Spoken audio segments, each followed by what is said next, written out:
So I think we can start now.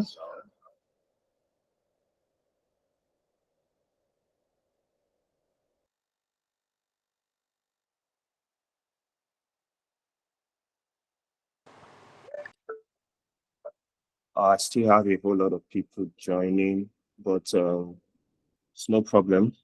We can start actually. You're all welcome to the masterclass today, presented by Tech Institute. So we'll be looking at a very interesting topic today, um,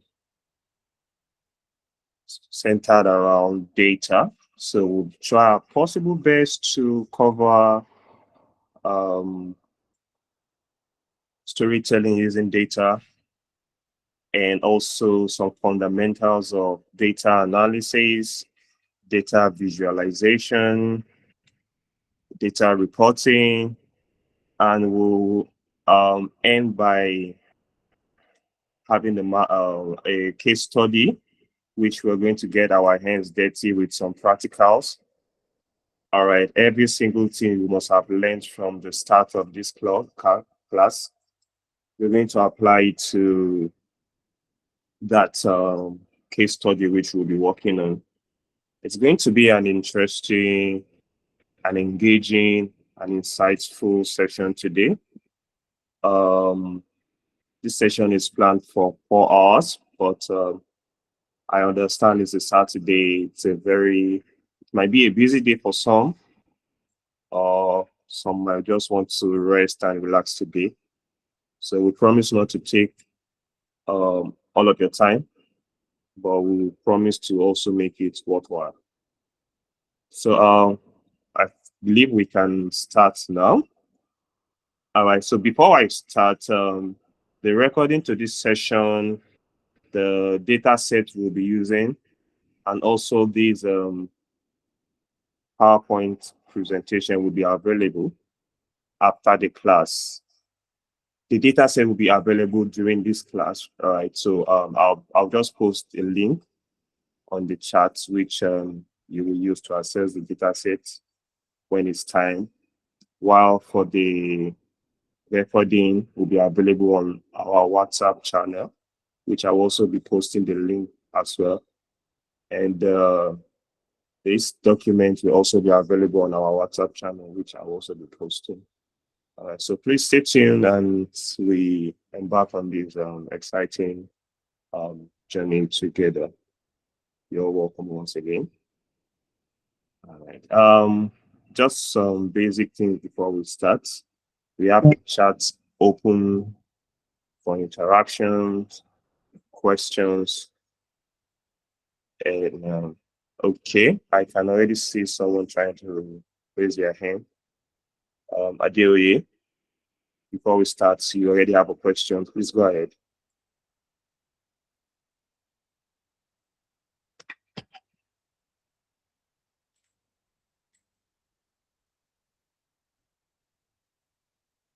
Oh, I thought someone had a question. Okay, so we just dive into the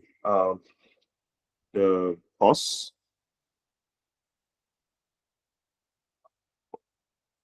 So this is going to be an interactive class. All right.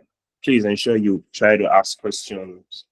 You seek for clarity when you need. Do not hesitate to stop me at any point if you need clarity on one or two things which you don't get. We're always here to work together, right? And to assist you on this. All right. And there are also some questions which I'll also be throwing to everyone on the call to try to answer. All right. So just to make sure that we are all following and we are all getting the most of this class. All right. So a whole lot of things which we'll be covering today. Our objectives for today. So we're going to learn the art and science of storytelling with data. I hope my screen is large enough for you to see. We're going to also know how to effectively communicate insights to different stakeholders and drive business decisions. We also understand the fundamentals of data analysis and visualization. We craft compelling narrative around data, structure a written report, create engaging visualization, and some other things which we'll be learning on the course. All right, this is also serving as a means of connection. All right, so I have people from different parts of the world. We have from Nigeria, UK, US, Senegal, all on this call. And you're all welcome to be part of this program. So these are some things which I want you to prepare your mind, which you hope to, acquire in our lesson today. It's going to be between a 3 hour course.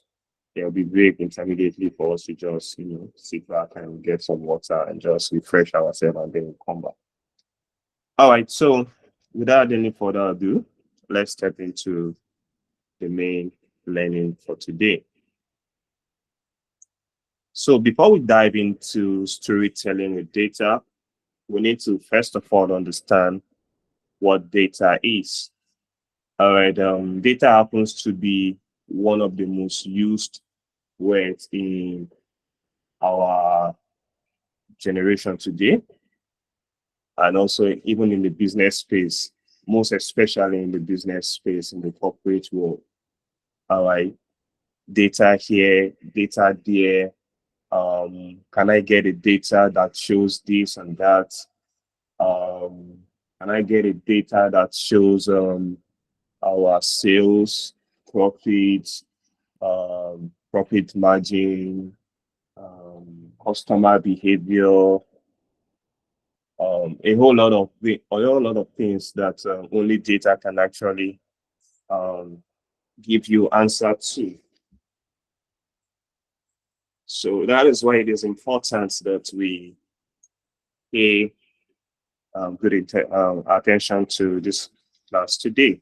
So data refers to information used as a basis for reasoning, discussion, or calculation. I'm just going to go over that again. All right.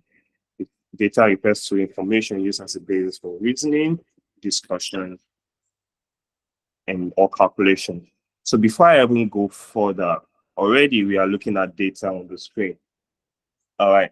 We are already looking at data on the screen. We are already talking about data already. So data can come in various forms, such as we have numbers. So the numbers are actually the ones we can calculate, the ones we call the quantitative data, the ones that can be measured, right? We also have text, which is the qualitative data, the one you can make inference on. Uh, we also have the image, audio, and video. So data can come in various forms, all right? You have no idea how many zettabytes of data is generated. Like even from just watching this class like this, you're already, consuming and generating data. So, and all this data can be measured and all this data can be analyzed in order to improve performance, to make change, to make recommendations, to improve business quality, and a whole lot of things. Currently, over 328 million terabytes of data are being created every day in 2024. All right. In commerce, finance, entertainment, fashion, IT, different fields, data are being created every single day. And this data needs to be analyzed. This data needs to be properly gathered and cleaned in order to, make more recommendations on it. So I'm just trying to accept someone trying to join. Okay. Yes. So I think we are not seeing the importance of data in our everyday lives, right? There are some businesses actually leverage on data. I'm talking about big organizations, right? Even the small organizations, right? the leverage on data gotten from their business in order to make more informed business decisions and also improve business processes.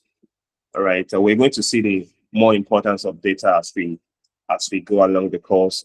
And I also want you to actually wait for the case study which we'll be looking at, because it's going to show you practical, hands-on on how we get data, we clean data, we process the data, we run analysis, we run visualizations on it, we tell the story, and we make recommendations.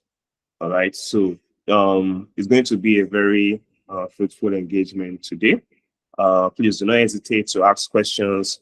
Should you have any, just in case you post a question on the chat, just call my attention and I will check them out and respond accordingly. All right. So now that we have an idea what data is, all right, we're just going to move forward to our next item, which is storytelling. Now we understand what data is. We have an idea what storytelling is, or telling a story. Most of us here enjoy watching movies, reading novels, books, gisting, listening to friends or families talk, and a whole lot of things that centers around communication, right? So storytelling is a form of communicating facts, figures, insights, ideas to people to get them to understand the point you're trying to make. All right. Getting them to understand the point you're trying to make and ensuring that you're trying to effect change. All right. So the change could be making them believe that this cup is blue and not white. Okay. You have to give them reason why you think the cup is blue and not white. All right. You have to show them evidence that this cup is blue and not white. All right.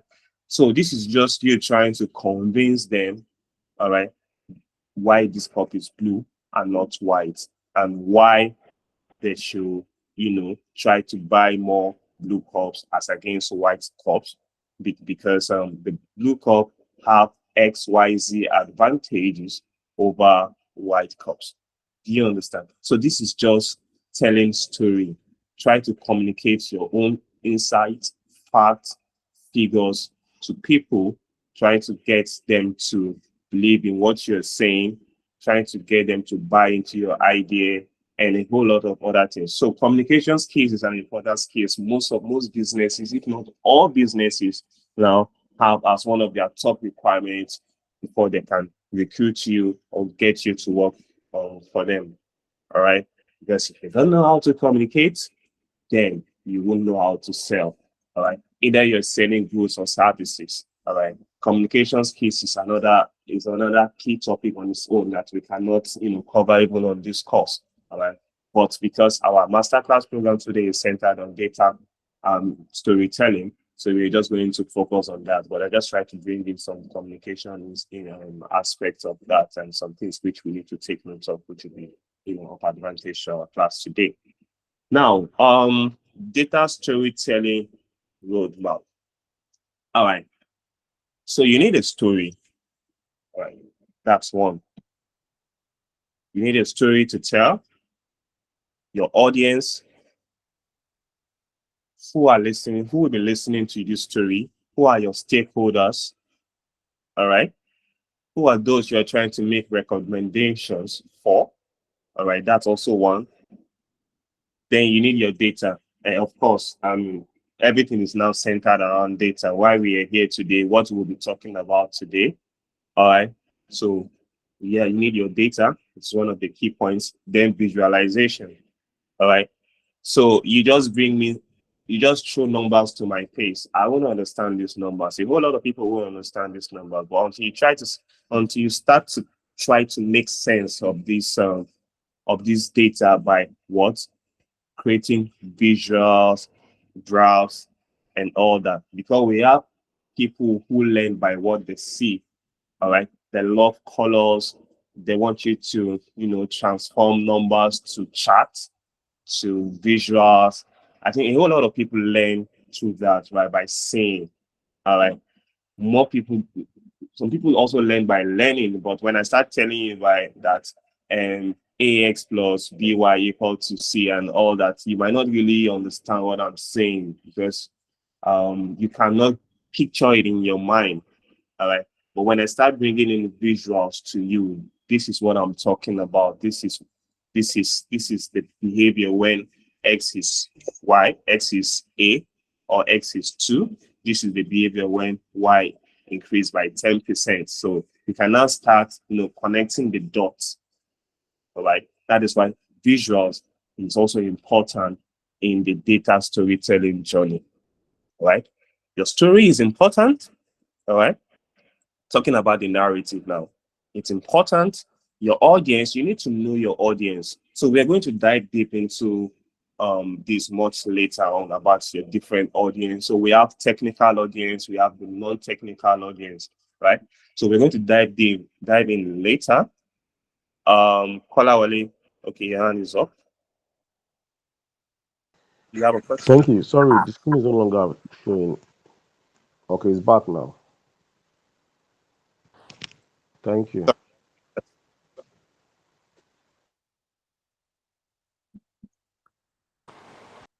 Okay, so I think we can make progress, right? Um, so I was talking about the different roadmaps. Kolawole, are you trying to say something or should we make progress? No, no, I'm okay now.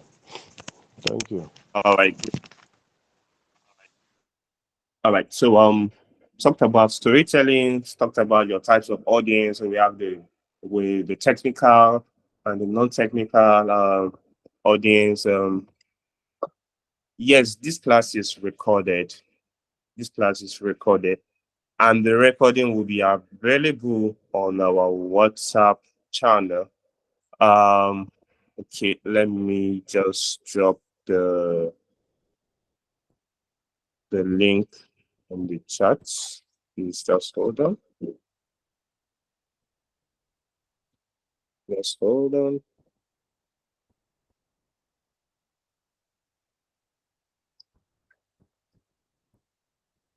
I was actually coming to that later, but I'm just going to drop that down.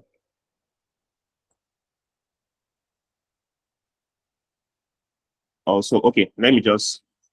So the link to this class, the link to the recording will be available after the class on this channel. So you just need to either scan the QR code, uh, scan the QR code, or so let me just copy this way. So so I'm just going to close this.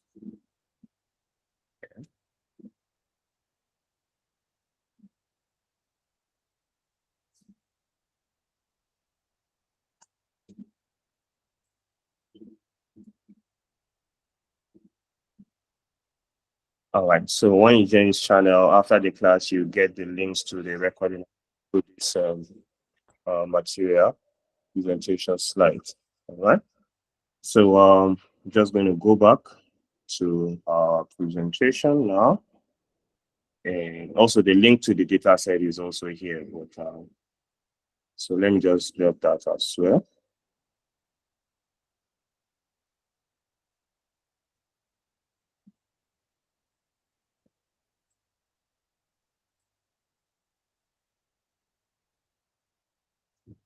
Okay.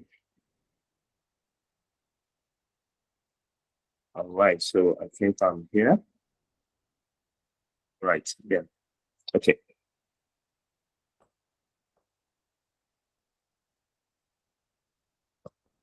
All right. So I was talking about the audience. Okay, I've talked about the audience, the visualization. Most people learn by what they see, and then your presentation skills, right? Um, Talking about your reports, talking about your PowerPoint slides, If you're using PowerPoint or whichever means of presentation you're using, it's as important as your visualization. It's as important as your analysis, all right? It's as important as the time you put in your uh, crafting out recommendations. It's also as important as the time you put in your data pre-processing or cleaning process. All right. So all these things needs to be properly checked. All right. Where you get your data from, your data source, the data you need, the pre-processing stage, you know, the analysis stage, the visualization stage, the recommendation stage, the presentation stage, a whole lot of things. The storytelling stage is important. So it's a journey, right? So and it's an interesting journey that you wouldn't want to miss. All right. So it's important you tick all the boxes. So no matter how good your analysis is, if your presentation is poor, your stakeholders will not benefit from what you are trying to convey to them. All right. So we'll look at all these things one after the other as time goes on. All right. So I hope we're all picking one or two things from all the points we'll be making today. Now, what is data storytelling? All right. Data storytelling is the practice of building a narrative around a set of data and its accompanying visualization to help convey the meaning of the data in a powerful and compelling fashion. Now, we have data sets on the DB or on the server or online. So your data source could be anywhere. It could be in your Excel, it could be on your local drive, on your system, anywhere. Your data could be anywhere. All right. So the data storytelling stage comes after all the data, analysis stage, right? So the end stage is where you're trying to tell your story, convey to your stakeholders, what has been done, all right, what they should do, all right, you know, forecasting, running some exploratory data analysis, and some other things. Those ones comes before the data storytelling stage. So the data storytelling stage is the final stage in trying to convey to your stakeholders your insights and recommendations, all right?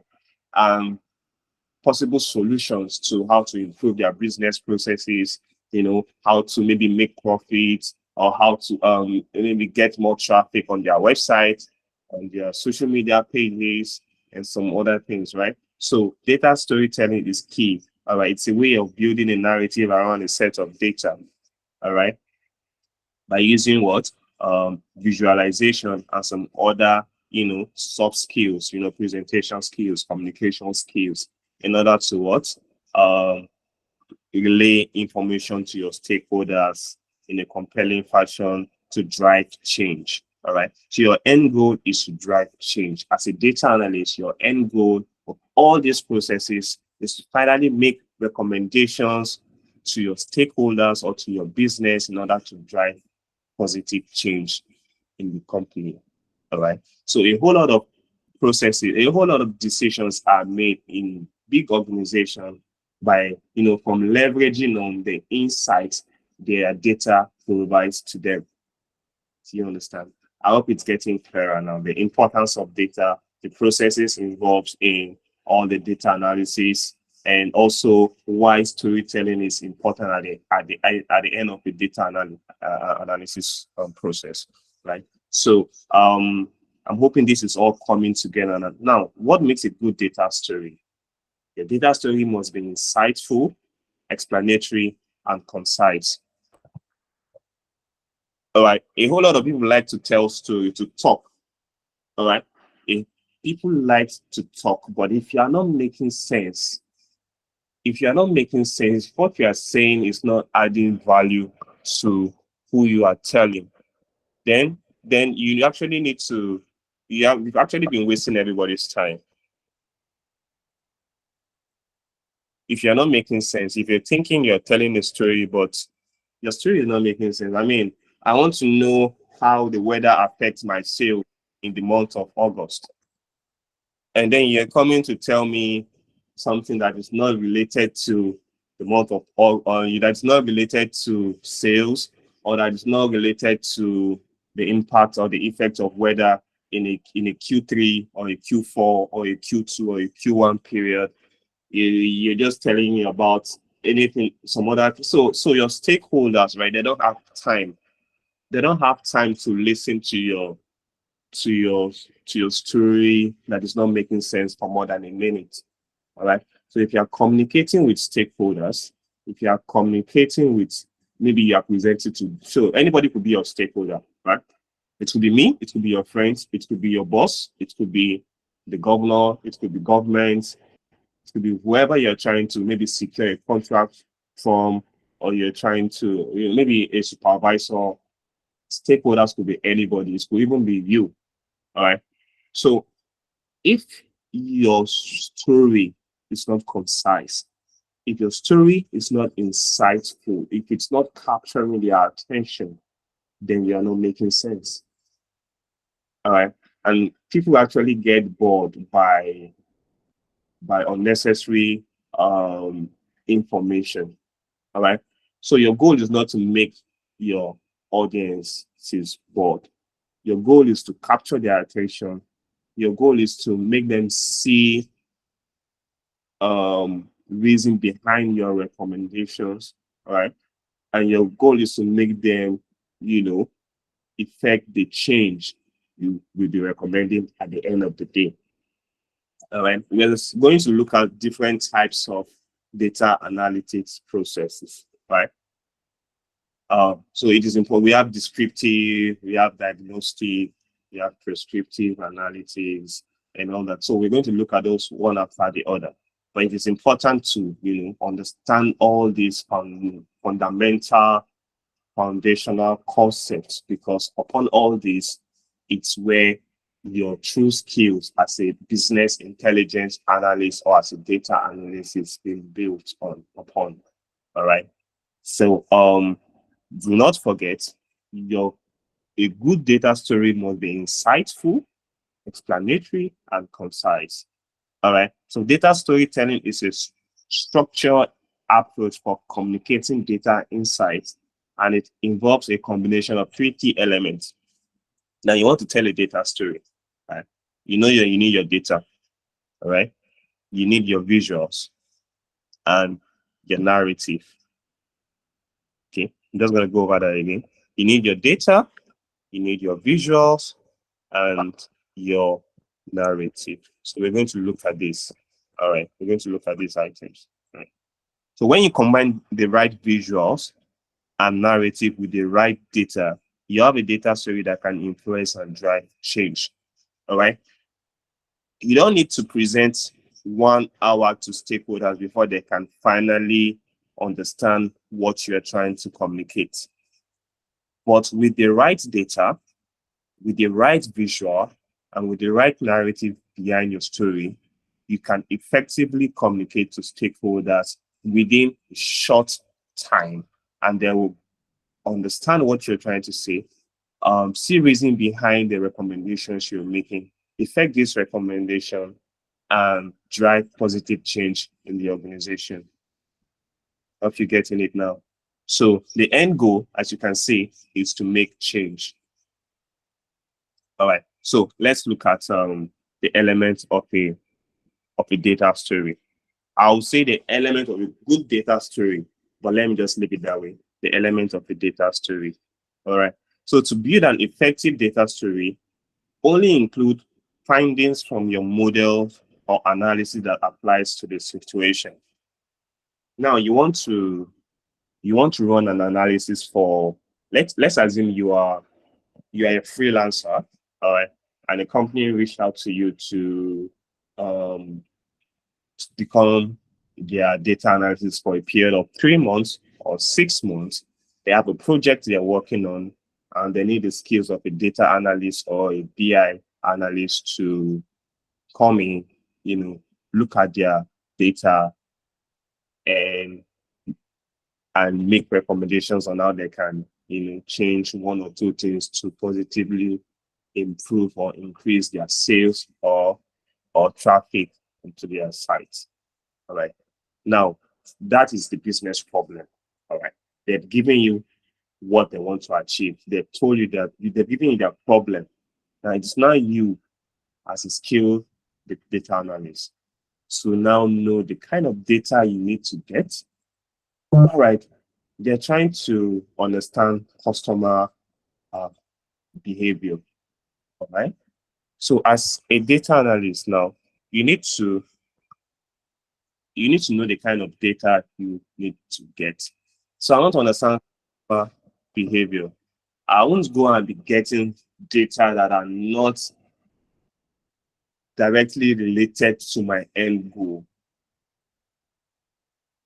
right? So I know that I need to now start focusing. Oh, I need to now look at the kind of comments, feedback, reviews customer drop on our site or after purchasing our product. Those should be my first focus, where I should need to start going to check and get all those data before I now can start coming back to maybe um maybe uh maybe salary of customers or emails of customers. You need to prioritize the kind of data you get in order to achieve your goal. So finding from your models or analysis. So to build an effective data story, only include findings from your models or analysis that applies to the situation. So you don't go and tell unnecessary or irrelevant stories. So this is key. Take note. Two is stories based on accurate and reliable data. Because at the end of the day, these guys are trying to improve their business. So they have their data, all right? So they expect you to look at what they have and, you know, using your skills, run these analysis and provide results. So you're meant to run your analysis based on accurate data, not based on maybe you just formulate some data somewhere, maybe because you've worked for ABC Bank on a similar project 10 years ago, then you just go bring up that ABC Bank data for XYZ Bank and think that it will solve their problem. No. No, it's a laptop. Really. Are you saying something? Oh. No. Okay. No. I'm sorry. All right, no problem. So you know, your story should be based on accurate and reliable data and also data that drives action, actionable insights, because that is what I'm expecting to see as a stakeholders at the end of the day. Actionable insight. Okay, all the stories you've been talking since, oh, yes, nice diagrams, nice visuals. Oh, I love the colors. I love the pie charts, the bar charts. It's interesting. Fine. What is the end result? Okay, what are the actions I need to take at the end of the day? What are you recommending for me?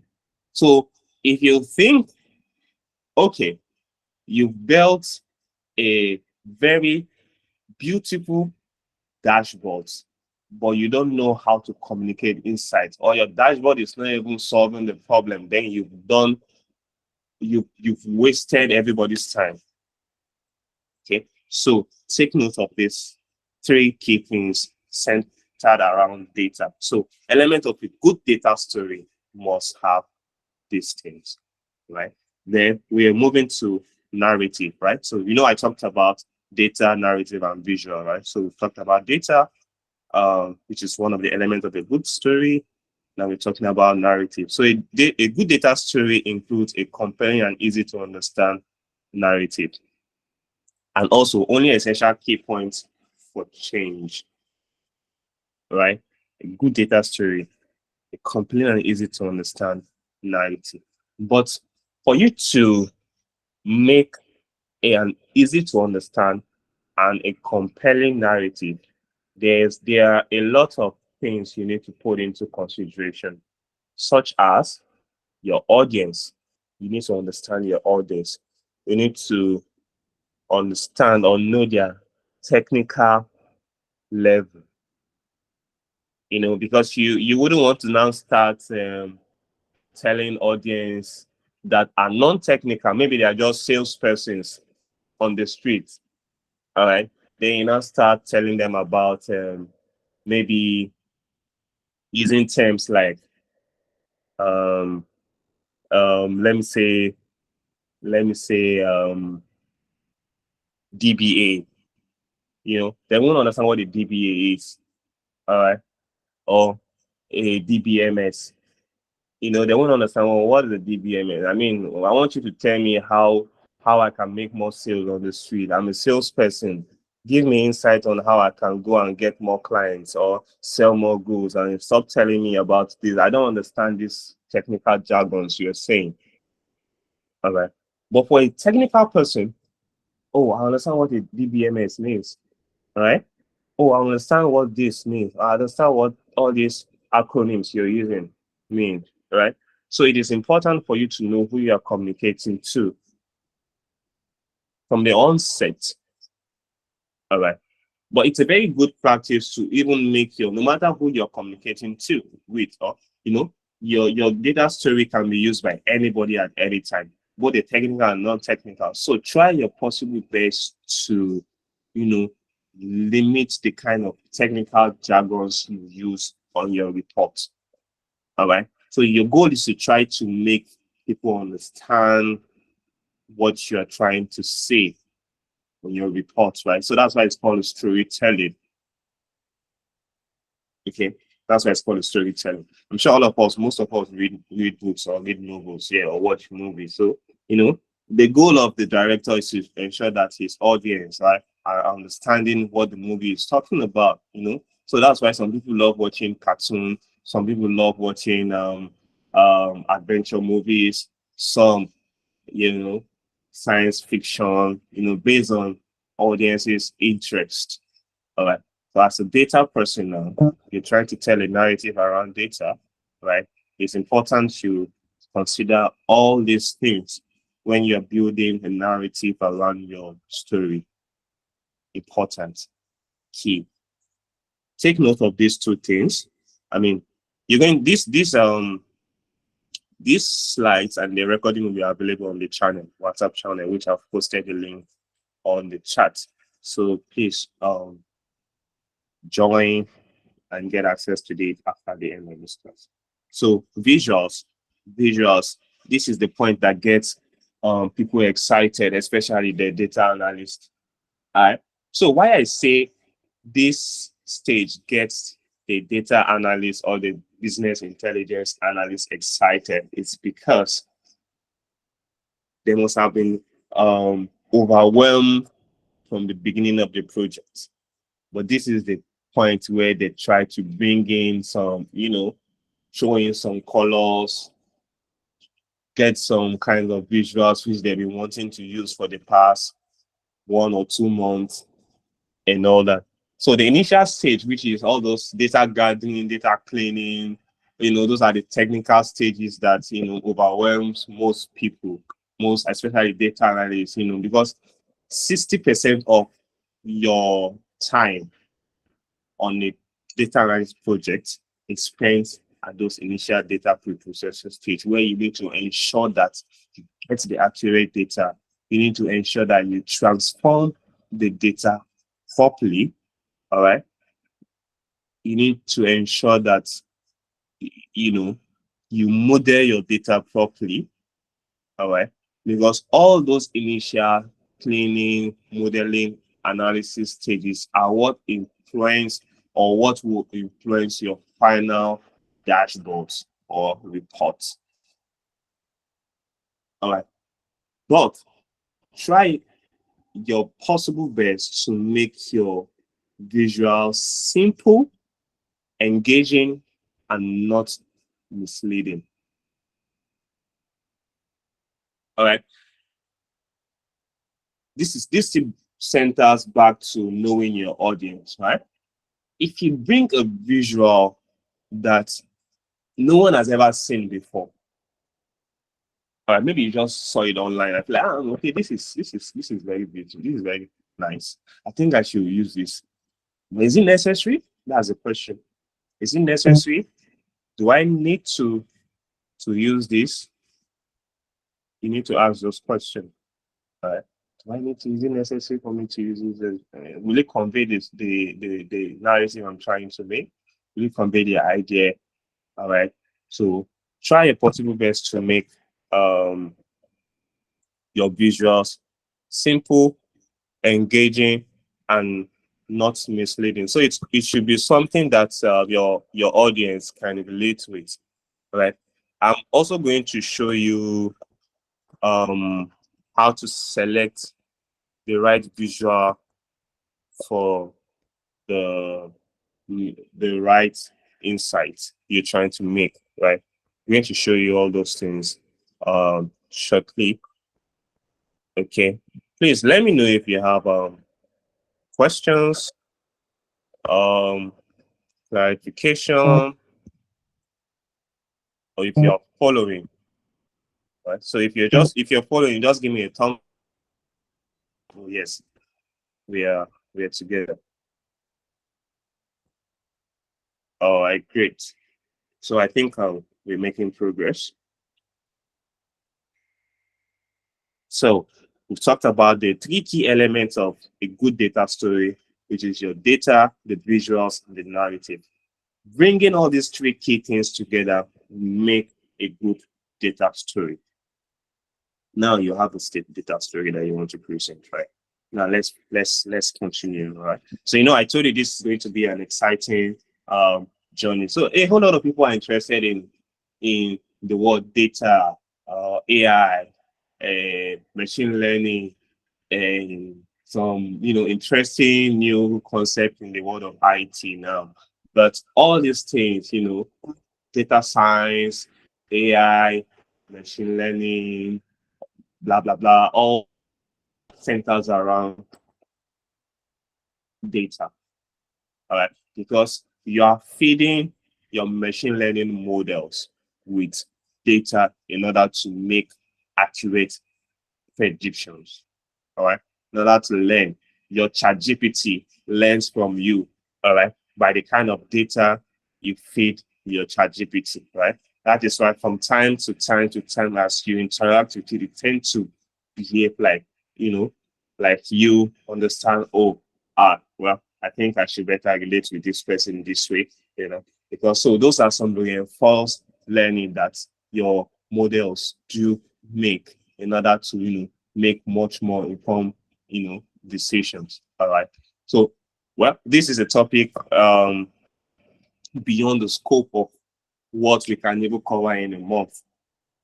All right, around data science, AI, machine learning, and all that. So we're just here to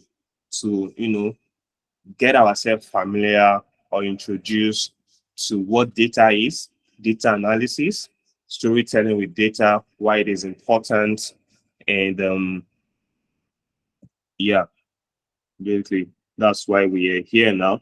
And I think most people on this call, one way or the other, have experience in using some of these tools which we'll be using today, or are already professionals in their field, trying to learn how to communicate insights effectively and accurately to stakeholders, and also try to know how to draft a good report and know how to make recommendations to stakeholders and all that.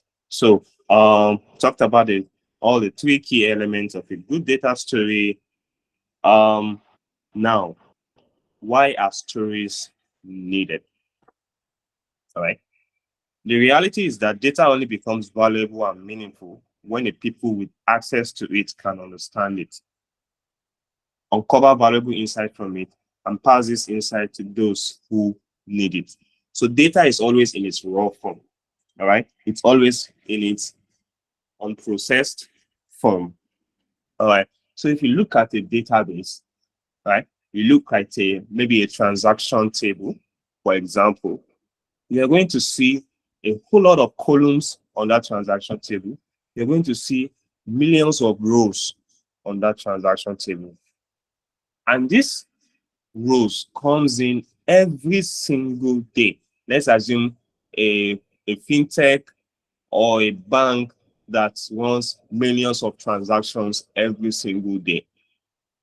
That's why before the start of this course, I said over 328 million terabytes of data are being generated every day. So your bank's data is part of it, your social media data is part of it, your educational data is part of it, your social, everything is part of it. So that's why you have no idea how much of data is being generated every single second. Again, but this data comes in its raw form, unprocessed, right?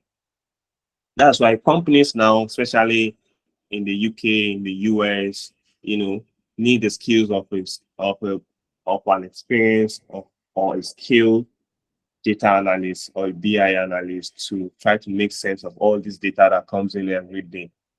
You understand? So just chipping shortly or briefly, as a tech person trying to secure maybe a job, it is by what you is by what your skills, right? That's one thing that potential recruiters look out for. Your skills and your experience. Now, when I say experience, I'm not talking about 10 years of experience or years of experience, right? When I say experience, I'm talking about the project you have done, evidence of the project you have done, all right? So if you've done, for example, 20 projects, you know, you are more experienced than someone who had done just 2 projects in 5 years. But you've done 20 projects in 2 years. So people want to see, your skills, the tools you know how to use, the projects you've done, your portfolio, how strong your portfolio is, and all that. So that's just by the way. All right. We can maybe probably have a class on this, on navigating a tech career, or maybe some of these things later on. Also more of all these, masterclass programs will be posted on the WhatsApp channel. So please do try to join, right? So coming back to what we have for today. Why are stories important? Sorry. So a good data story should be able to recommend effective change to the system and structures. All right. Benefit of a good data story. It helps you focus attention, helps retain insights, better informed decision making, persuade, change resistant. So this should be change resistant, let me say stakeholders. All right. So there are some stakeholders that they are not ready to change. They are not ready to try out new things. All right. They're not ready to things. They're not ready to take change because the tech space is actually a fast moving, changing industry, which its effect is seen across all other sectors, right? So a business that generates data every single day needs to leverage on its data in order to improve business process and also change business process if need be. All right. If you don't change, if you don't transform, if you don't grow, if you don't learn from experience, then you will be out of business in a short while. Right? Now, how do you grow? Leverage on your data. Leverage on what your data is telling you. If your data is telling you that, no, close the branch in let's say, I don't want to call any state or country. So close the branch in location X. If you really want to, make more sales in location Z that is giving you more profit, close the branch in location X, channel resources into location Z, improve more business process in location Z, and your profits will increase by 10.6% within the next 3 months. Now you've made these recommendations as a data analyst based on what you've seen from the data of the business. You've made this recommendation to these stakeholders. All right. But there are some stakeholders who say, no, how can we close down our location, our branch in location X? All right. Why should we shut down businesses in this place? Why should we shut down business in that place? All right. Why not we do this and that in order to get this and that done? But experts now, data experts are telling you that no, you need to actually shut down this location and channel these resources to another location. If your goal is to make profits, improve business process, then you need to take these recommendations from us. But some, resistant stakeholders will say no. But if you can effectively communicate to them why they need to, take this change and take that change and take this step, take that step, it will make more sense, on why they should now change, right? So the data is in its raw form. It needs to be pre-processed, as I mentioned earlier. Then we've also talked about visuals, right? But your visual will not make sense without a very good story behind it. So from this image, I'm sure you can see it's all coming together now, why you need a good data story. So please take note of all these key things which you need to, implement in your data storytelling journey. From your data analysis journey to your data storytelling journey, these things are very key to learn, all right, or to know. Now, earlier I mentioned knowing your audience, so we'll just go deeply into that now. So you can categorize audience into technical and non-technical audiences. So it is important to know what they care to know from your report. Now, the way you will, let's assume you work in a big financial institution or a big fintech or a big beverage company, for example, and you want to present a report to your manager, your direct manager, right? So you first of all need to understand what your direct manager wants to know. So your direct manager might want to see a drill down of sales by location and by month, for example. A drill down of sales pattern by location or by month, or a drill down of deposits by location and also by gender. You get? So that could be what your manager wants to see. And your manager has requested that you generate a report on this. Now, you already know what your manager wants to know. So you know what to focus on the kind of reports you're bringing, the kind of dashboards you're building, right? But if your CEO, wants to know sales, total sales, or wants to get a report from you, you already know that this person doesn't have time. All right. You know that this person doesn't have time. What this person is interested in is an overview, report that shows, oh, my total sales is $1 million. My total revenue is, which is still sales, right? Sales revenue. So my profit is $500,000. All right. My cost is $500,000. My profit margin is this. The total customer is this. Total customers, profit margin, all those, key things, and also trend. maybe sales trend over the course of 2020, 2022, 2023, 2024, just a trend analysis.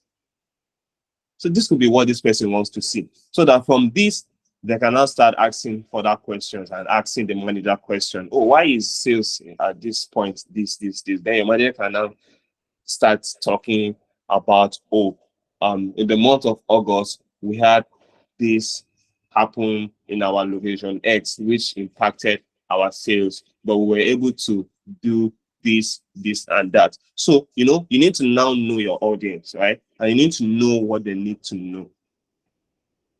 Because you are the one that is presenting these reports to these guys.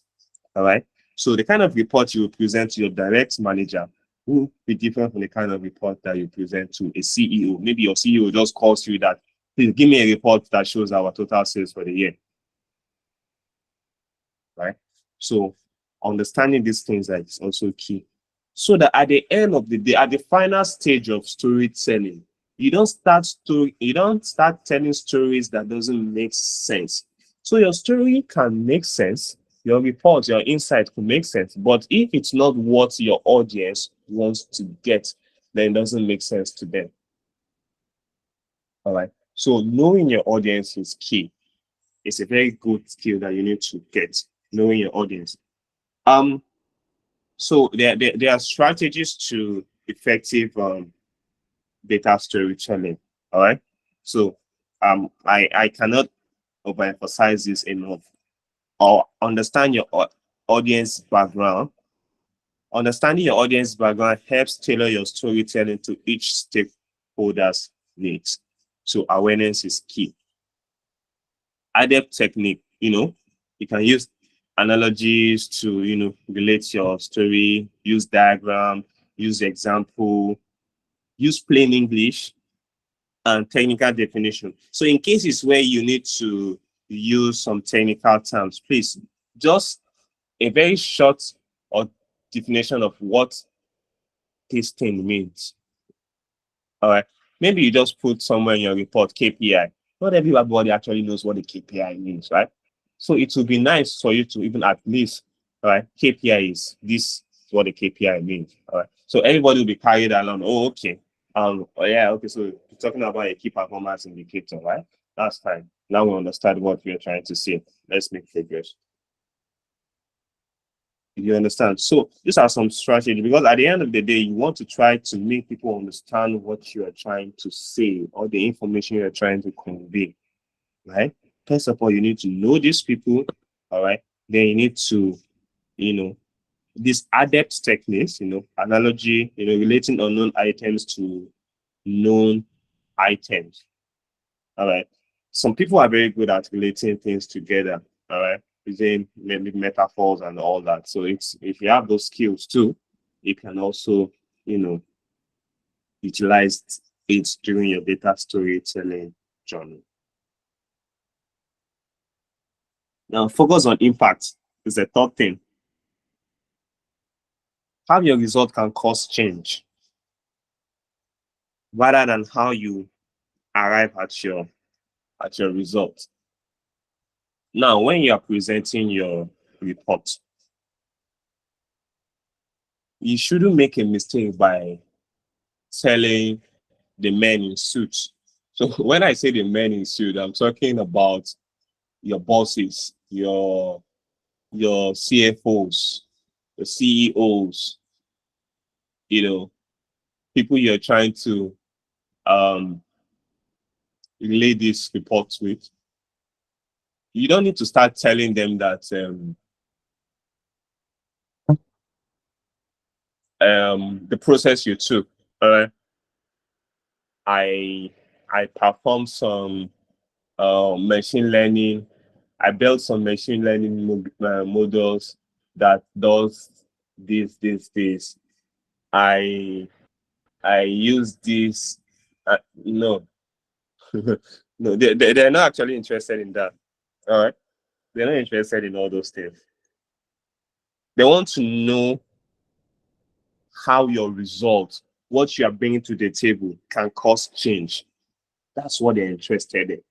I don't want to know how you arrive at your result. But if your result, if you can convey to them that this is your result and this is how your result can cause change, why not? They'll buy your idea ASAP. All right. So because that's what the business are interested in actually. All right. So there are different departments in a standard in a structured organizations, right? So yours is a part of it. All right. So that's why it's important to know how to do your job perfectly. All right. And as a data analyst or as a business analyst, you can work in any of these departments. You can work in the finance department, you can work in sales, you can work in the IT, you can work in anywhere. All right. Key things to take note of.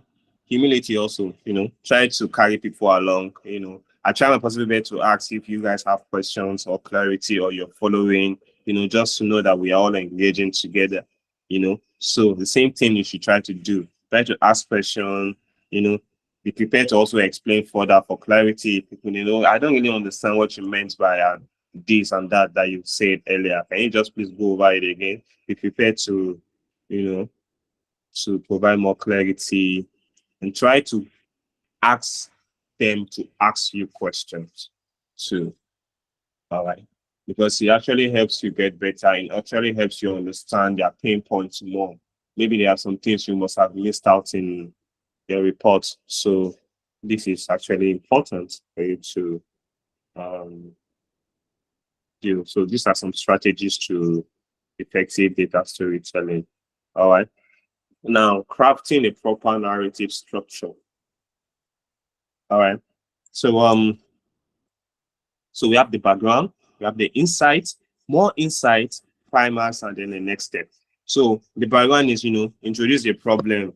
You need to know details about what problem motivated the analysis. And so this is what you do at the initial stage, right? So there's a problem. Obviously, the why you are employed is to solve problems, right? If there are no more problems to be solved, then you're out of job. All right. So if you're employed to solve a problem, a data problem, for example. So you need to, now start by telling them, okay, this is the problem. This is what motivated the analysis. This is the analysis you're focusing on that addresses that issue. Um, so this is just giving the background of the story. All right. Give a background of the story. Because I could have been away from the country for a period of 2 months and I just landed yesterday and I have a meeting to attend a presentation today. So I'm talking as a stakeholder, maybe as a CFO. All right. So, and you as a data analyst is presenting on the screen and you don't start going from, you didn't even give me a background of what the issue is or what you're trying to solve. You just go straight into showing me insights. I'll be confused. Immediately, I'll be confused. Yes, I'll be seeing numbers on the screen. I'll be seeing charts on the screen, but I won't be following. I won't know what you're talking about. So giving the background before you go into insights is actually key. It's actually important, right? So give a background, introduce the problem, introduce the basis of your analysis, then you can now go into insights. All right. So when on the insight stage, provide evidence of factors that contributed to the problem. Include only relevant information. Yeah, I'm always emphasizing on including only relevant information because you don't want to go out of scope. All right. So there's always a scope to every project that you're embarking on. So try your possible best not to go out of scope by including irrelevant information. So always include relevant information in your reports, right? More insights. Now, you can now go deeper by providing more supporting evidence that explains on a deeper level that the cause of the problem.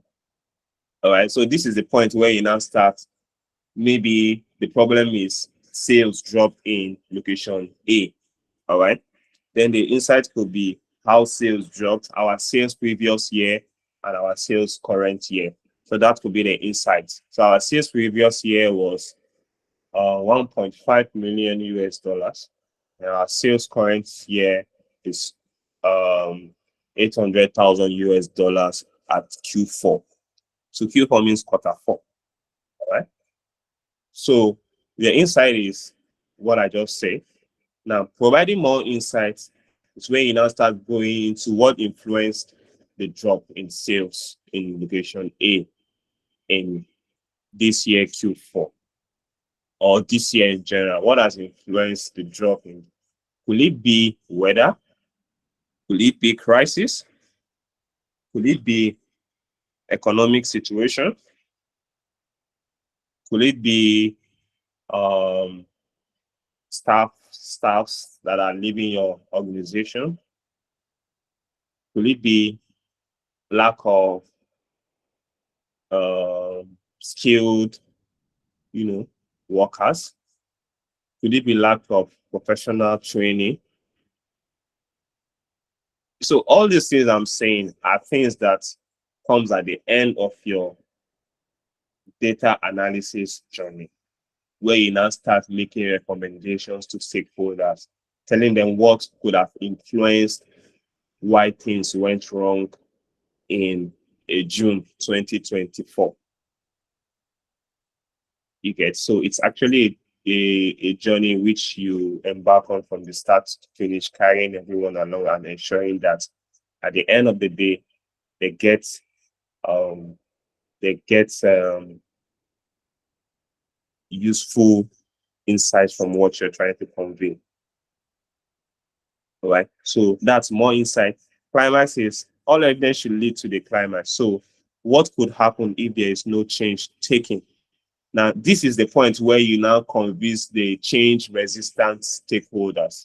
All right. So you now tell them, if you guys don't shut down your location in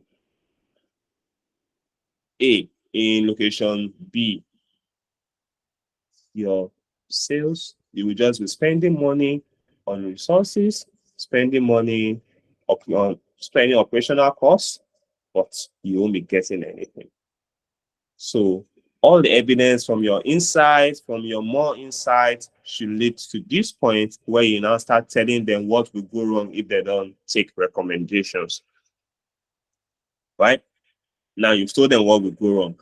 All right. Now it's time for you to now tell them what they need to do. That's the next steps. All right. Proposing potential solutions, recommendations, and calls of action. So this next step will include well, offer more trainings to your staffs. That's why companies invest in a whole lot in staff training and welfare. Give them good welfare packages. They will love their job more and improve, on sales. I'm talking about maybe the salesperson now. Maybe the issue discovered was maybe salespersons leaving your company, going to another company, and all that. It could be because they are not getting paid. So review their salary, you know, review their salary, give them more training, your, all this recommendation is what you feel or you think based on the analysis that will improve your sales or your profit or this and that. All right. So this is the point where you now start making some recommendation. Oh, let's channel our resources in this location. Oh, let's give this location more resources. All right. Oh, let's introduce new goods. Oh, let's introduce new flavor. Oh, how about we rebrand this our package? All right. How about we bring in new flavors? Maybe we've been selling orange juice, orange flavor for a while. How about we do a mixture of orange and pineapple? All right. Because we can see our pineapple sales is going up, orange sales is also going up. Let's introduce a new product so that we can capture another set of customers. So these are some recommendations which you need to now start, making to your stakeholders. And that's actually how you see new products in the market. All right. I know maybe some people might not have known what I just said now, but that's actually how you get to see new products, new TV stations, new sports, new sports in the Olympics being introduced and all that, because actually they have done their analysis and research and they have seen that they are potential customers for this product. Let us introduce this new product. Let us rebrand. Let us do this and do that to make um our sales skyrocket and all that. So that covers it. Now, I think we'll take a break here, maybe a 5 or 10 minute break before we now move into data analysis, fundamentals of data analysis. Fundamentals of data analysis. So we've actually talked a whole lot about storytelling data, which is the first part of this crash course. So this crash course is actually divided into three. That is the data storytelling part, then the data analysis and visualization part, then our case study part. All right, so we are done with one. I thought I sent the link to the channel, WhatsApp channel. So it's a WhatsApp channel which after the end of this class you will get the recording and also the PowerPoint presentation. So I'm just going to drop that again.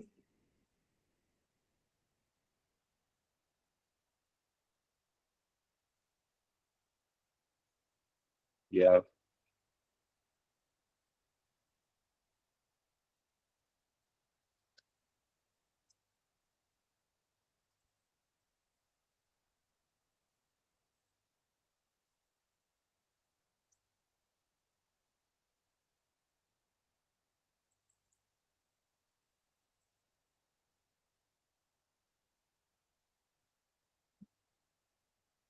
So please let me know if you're having challenge joining the channel.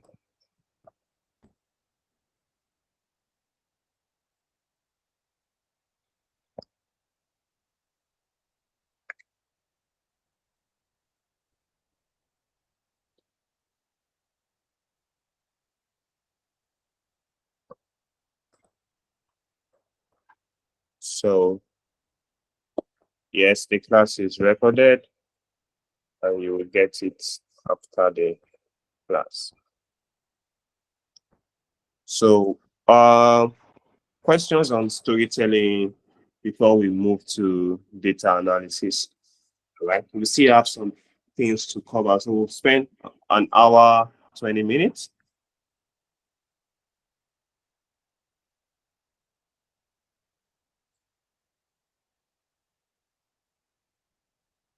So also try to get the data set which we'll be using today. So we will also post that on the chat.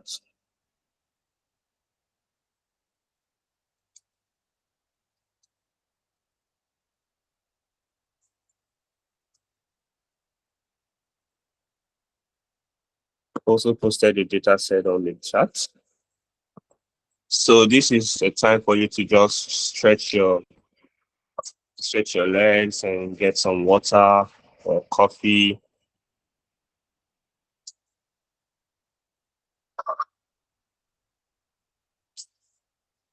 All right. So I'm going to try to make this class not up to the 4 hours as stated on the flyer. So we'll just go ahead into the data analysis, section of this course. So I will be introducing you to data analysis.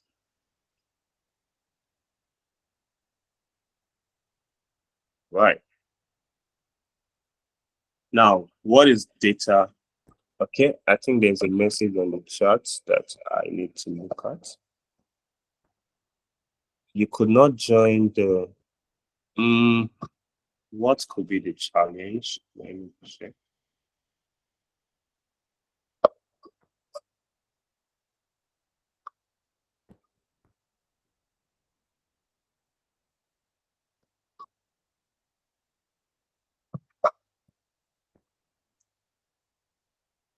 I think the issue might be from your end because I can see um people joining the channel already. So I think the issue might have been from your end.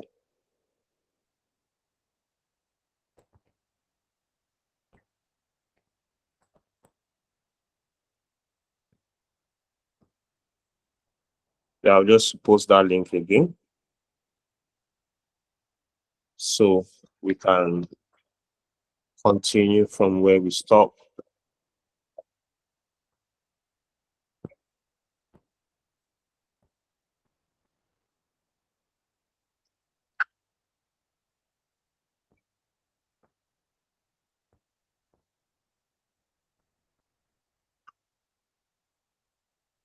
All right. All right. So 5 minutes break done.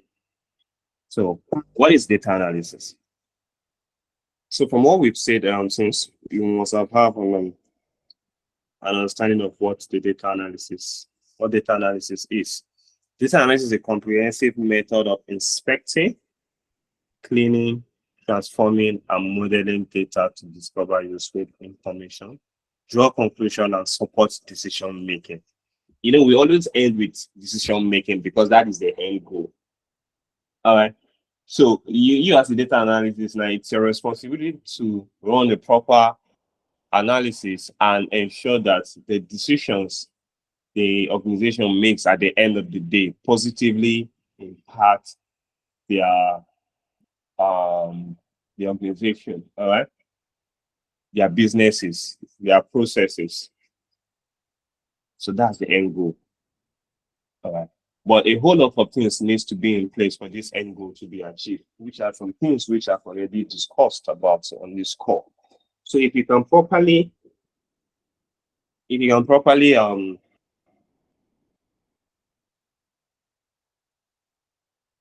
utilize all these steps,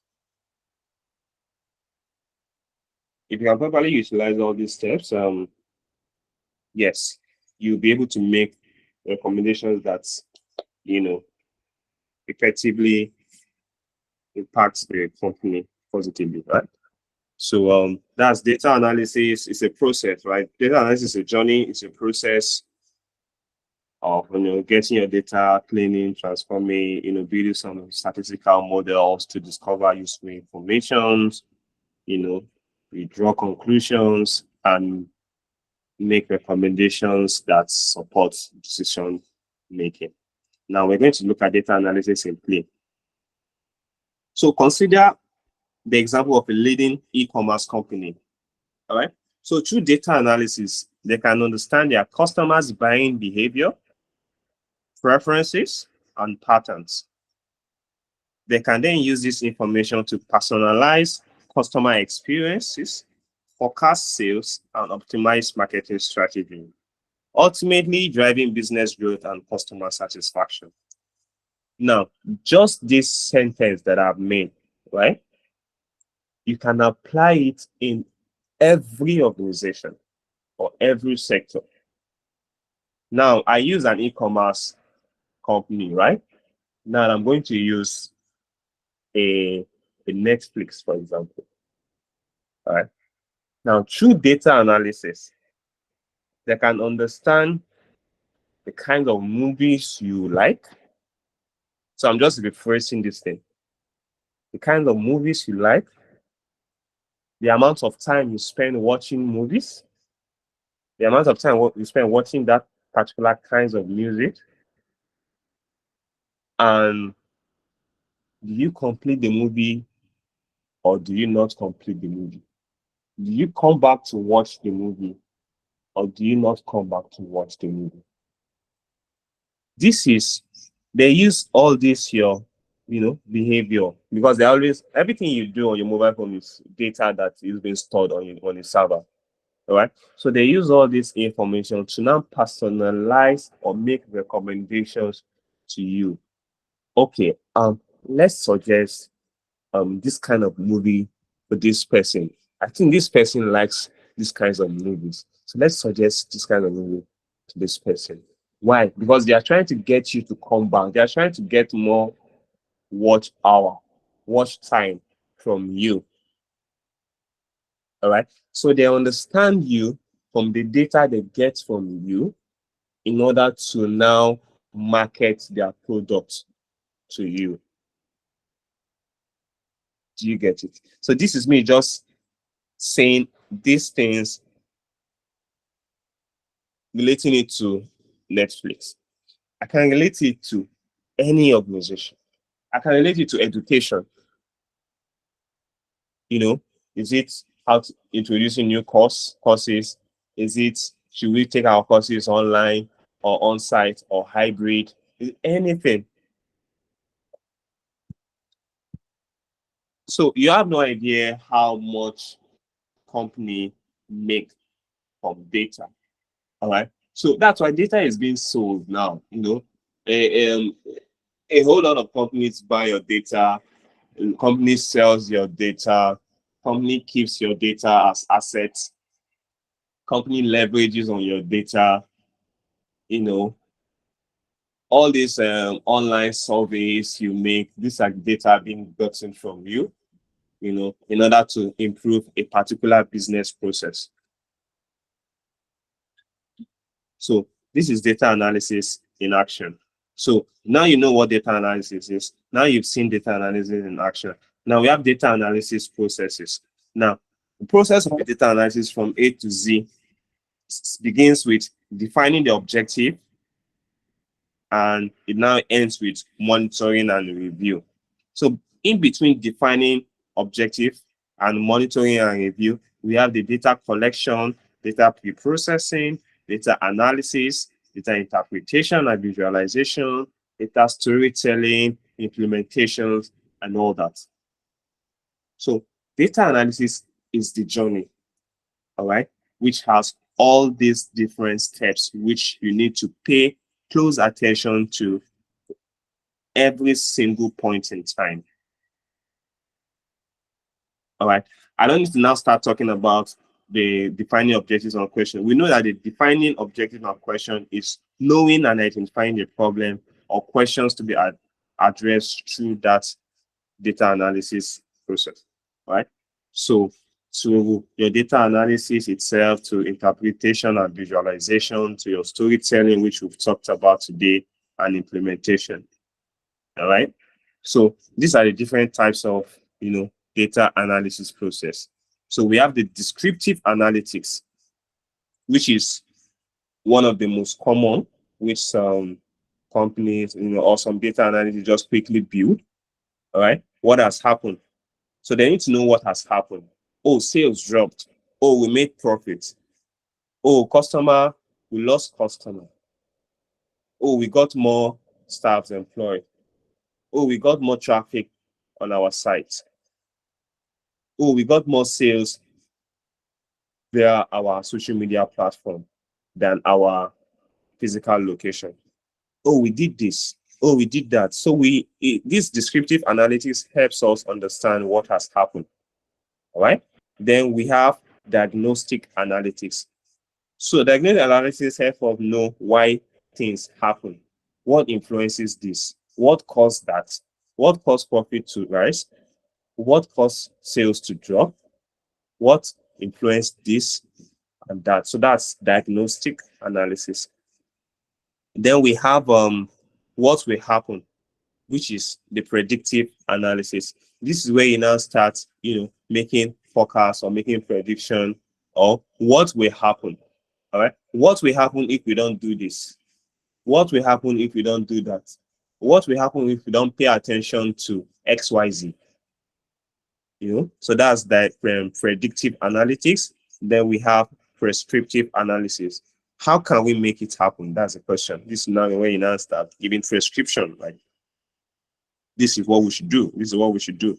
How can we make it happen? Let's start knowing, okay, what should we do? All right. So these are all the types of, majorly types of data analysis process, which you need to take note of. Important. We have the descriptive analysis, which asks what happened. We have the diagnostic analysis, which asks why did something happen. We have the predictive, which will tell us what will happen. We have the prescriptive, which is how can we make things happen. So this is just going to be, we have our data analysis course at Decotech. So I'm not going to dive deep into all these things, right? You can always email us on our, we have our contacts. I'm sure each and every one of us got an email from Decotech. So you can always, please, I'm having issues joining the WhatsApp channel. What could be the challenge with the WhatsApp channel? Sorry, let me see. Because I have seen some people already join. Um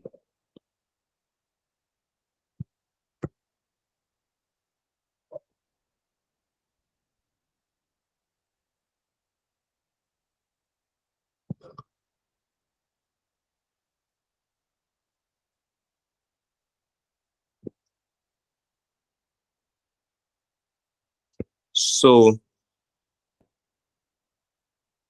I don't think I've checked all the settings. I don't think there's an issue with the channel. So maybe it could be from your end. So let's just move ahead with the course. Alright.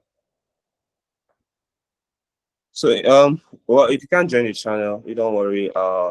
Just reply on that email and you will get, will guide you further. All right, so I was talking about our ongoing data analysis course, which you can take advantage of. Now we have data analysis techniques. So I wouldn't want to talk about this. All right, so it's some techniques which you as a data analysis employed in order to get your job done.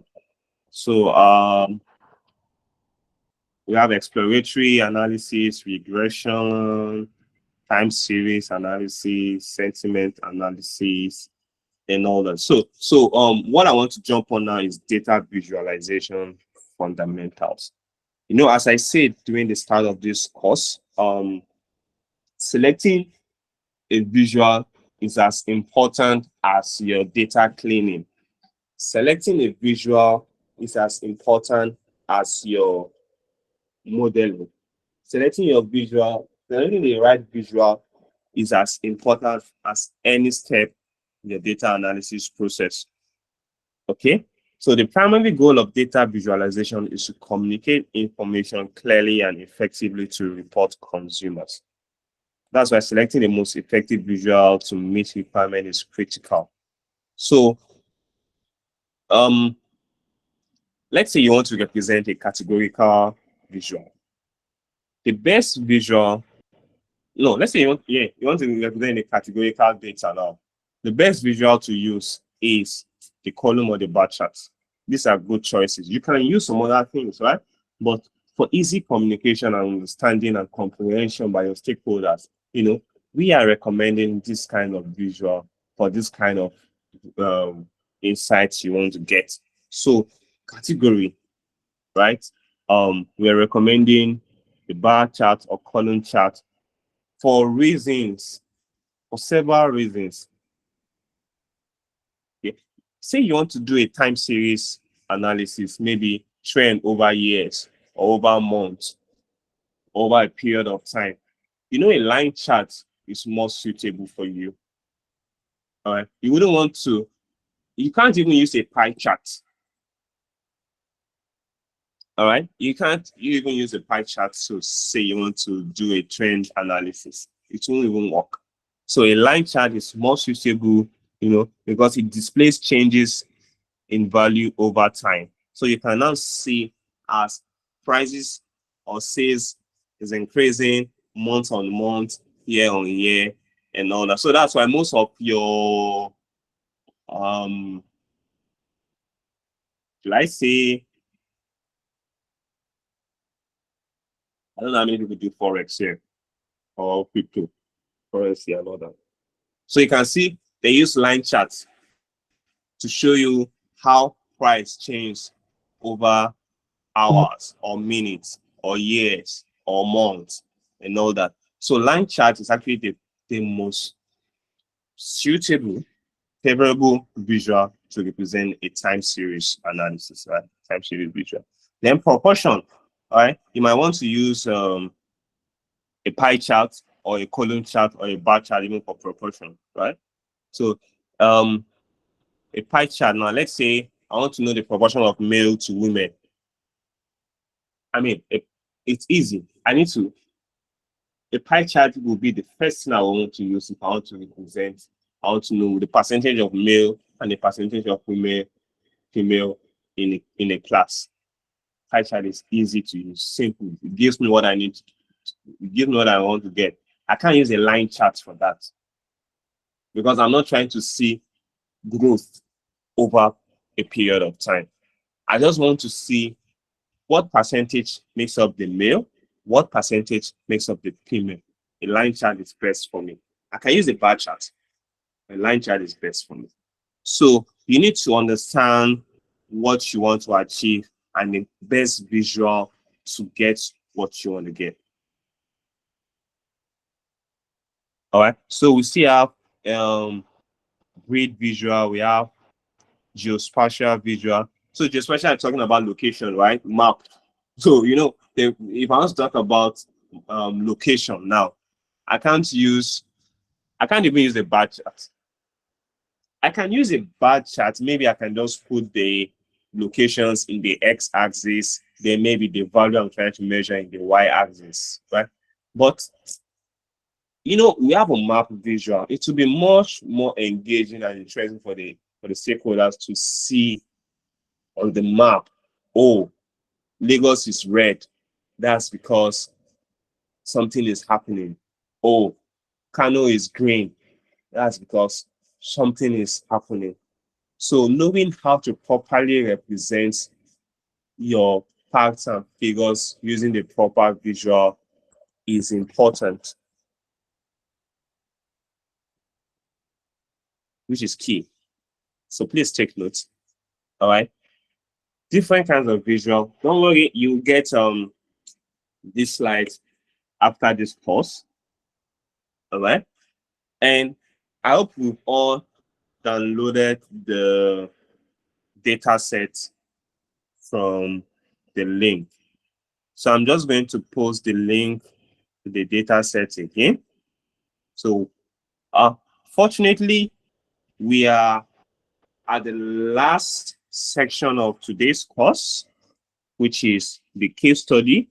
So we'll try our best to try to get our hands dirty with some practicals right now. And yeah, so data set. I'm just going to post that on the chat.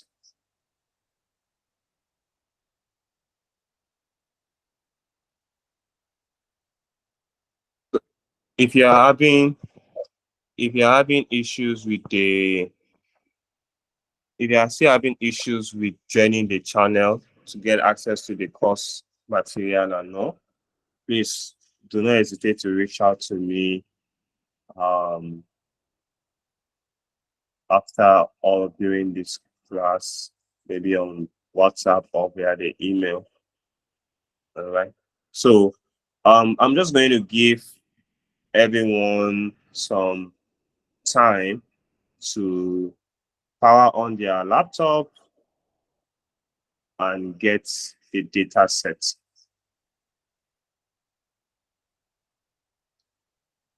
Just in case you don't have your laptops with you, it's fine. We're going to you just follow through with what I'll be doing. So we'll be doing some, getting up data, cleaning up data, running some modeling, visualizing data, some pre-processing, and all that. It's going to be an interesting, will be, Excel, using Power BI. So these are some tools which we'll be using today. So I'm just going to introduce you to this, and then yeah, we can move forward from there. So Please give me a thumbs up if you have downloaded the data set or if we are good to go. So I'm just going to start the analysis process. All right. All right. So hold on 1 minute, then we can start.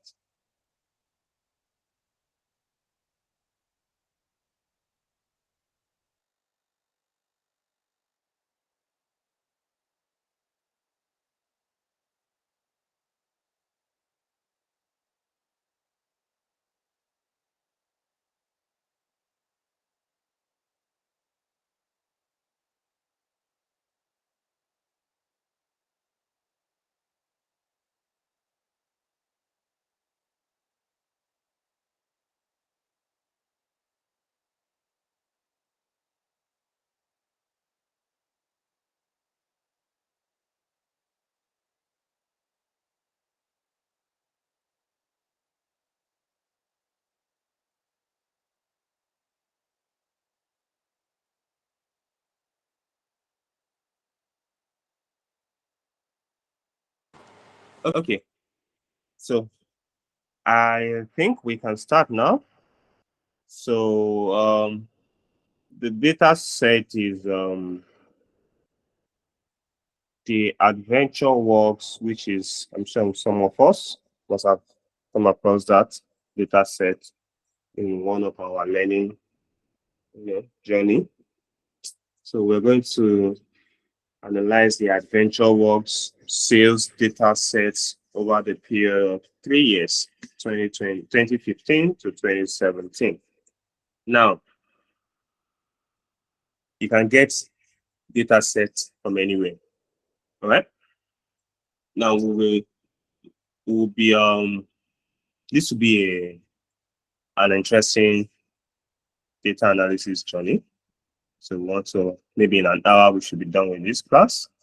I'm trying my possible best to ensure that everyone is being carried along and yes. So I'm just going to start sharing my screen with that now.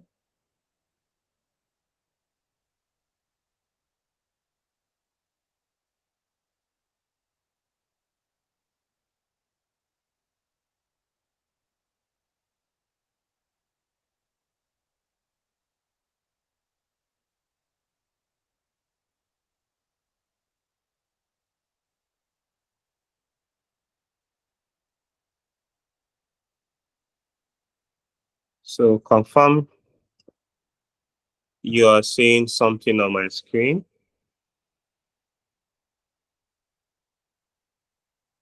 Hold on, let me share that again.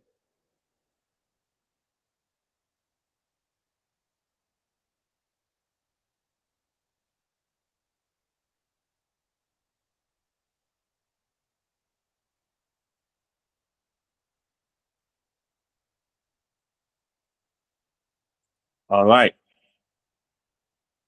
So I have all these data sets, which you must also have access to now. So I'm just going to start my data cleaning journey. All right. So I've gotten the data, first of all. So first of all, you want to understand the business um, needs. All right. So this is a sales data. This is a sales data. And on this sales data, you want to understand performance. All right. Understand behavior. So we can say the objectives could be to increase sales revenue, identify opportunity to boost sales and revenue. It could be to improve customer insights, it could be to streamline operations, that is to identify areas for process improvement and cost. All right. So a whole lot of things which we want to achieve. So these are the first things you need to start doing, understanding the business, right? So I think I did, yeah. So this is a report I've drafted for an example. So you need to understand the business requirement and identify your stakeholders. So I'll also try to share you this report at the end of the class. So please, if you can't join the channel, just reach out to me after this call. All right. So Adventure Works, this is like a report I drafted, you know. So there are many reasons why understanding the business requirement is important before analysis. So such as improve communication, enhance user adoption, streamline development, support data-driven. So this, you're going to get all these things, all right? So business requirement. So the business wants to increase sales revenue. So it's your job now to help them run an analysis, make recommendations that will help them increase sales revenue. Also, one of their needs is to what? Optimize inventory management. Also, identifying new business opportunities. All right, should we introduce new products to the market? Should we, you know, rebrand our products, our services, introduce new products, just some things which the business needs, right? So you need to understand the business requirements before you start anything, right? Enhance, it could be maybe they want to enhance their supply chain, you know, just some things. So you need to now have an engagement with the business before you start getting your data. So you're getting your data is actually not the first step, but sit down with the business, the stakeholders. Okay, what are your problems? What do you want to solve? What has been your challenges? How long has this been happening? All right. So that will enable you to start. So those are your requirement gathering stage. Understanding the business needs, get what their problem, their pain points are. You can in your head can now start crafting out, oh, okay, I think I need to get this data, that data. No, I don't need that data. I don't need that data. I only need this and this because this is what will help me answer or resolve your problem. All right. So we're going to go deeper into this now.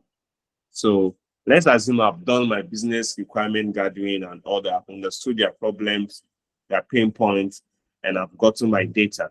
Now let's start looking at this data, exploring this data, pre-processing this data. All right. So first of all, I got my calendar. So I'm going to open my calendar now. This is the calendar table, or we can say it's a date table. All right. So this is a date. So just by looking at this date, I can see that, okay, I have 2015. And let me try to go to the end. Oh, I have to 2017. All right, fine. So that's 3 years, right? So I'm just going to look at my data. Is it clean? Is it in the right format?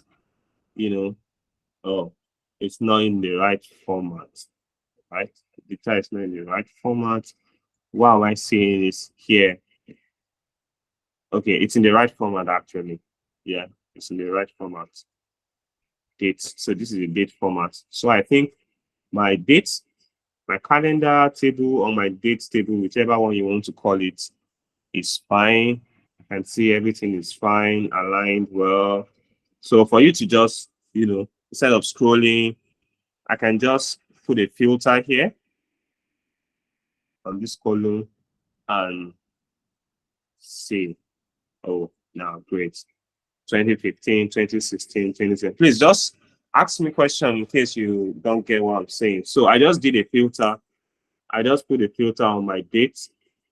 So putting a filter on your home tab, I went here, sort and filter, click on this drop down, click on the filter, and that's all.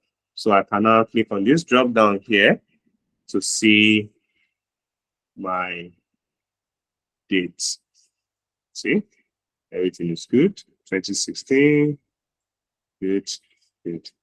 So my date is fine. I'll save. I can close. I'm done cleaning my date table in Excel. Now, returns. So let's see, what do we have in returns? I'm going to open that now. Returns.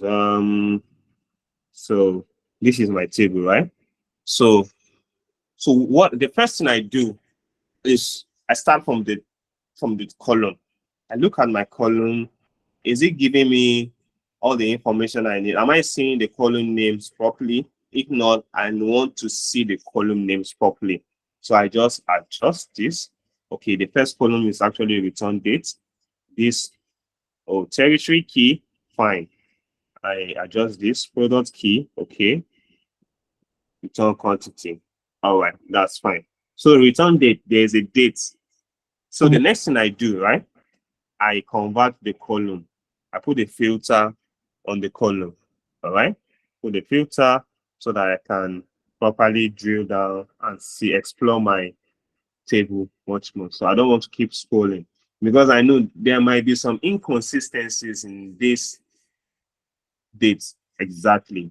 We can see that my dates, these are dates, right? But the format is not in the right format. It's in general here. So I need to change this format to date. Remember when I started, we've understood the business requirements, we've gotten our data, now we are currently processing our data. That's cleaning our data. And remember I told you that most of your work as a data analyst will be spent at this stage. This is where a whole lot of work will be done. Because you need to ensure that everything is neat, fine, before you now, pull your data from this to where you can now start modeling and all that. So I can see that some of these dates are not in the right format. So I need to convert this date into the right format. What do I do? I'll need to, do this. Click on data. So some are in text, some are in Word in text, even though you are seeing numbers here. Some are in text, some are in the date, proper date format. But I'll need to, do something like this. So I'm just going to select everything. So to select everything, I'm just going to hold my shift,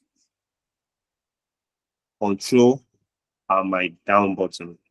So I'm selecting from this to the end. So shift control down, select everything, right? So your data tab, your data tab, click on text to column, click on text to column because some of these words are in text, right? So I click on text to column. I'm trying to separate each of these things into separate column. I want to separate one into its own column. Let's for example, the first date. I want to put one in its own column. I want to put 18 in its own column. I want to put 2015 in its own column, right? So, next. So, okay, yes, I click on next. So, the limiter or the symbol or I want to use as a separation, which is this sign, you can see that most of my data are in 1/18/2015. So I'm using the slash. So anyway, you see slash, separate the next item into its column. Sonia, you have a question?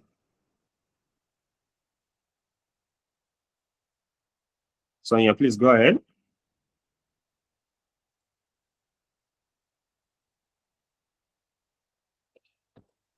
I'm not sure I can hear him. Okay, she resend the drive. Okay. I'm going to do that now.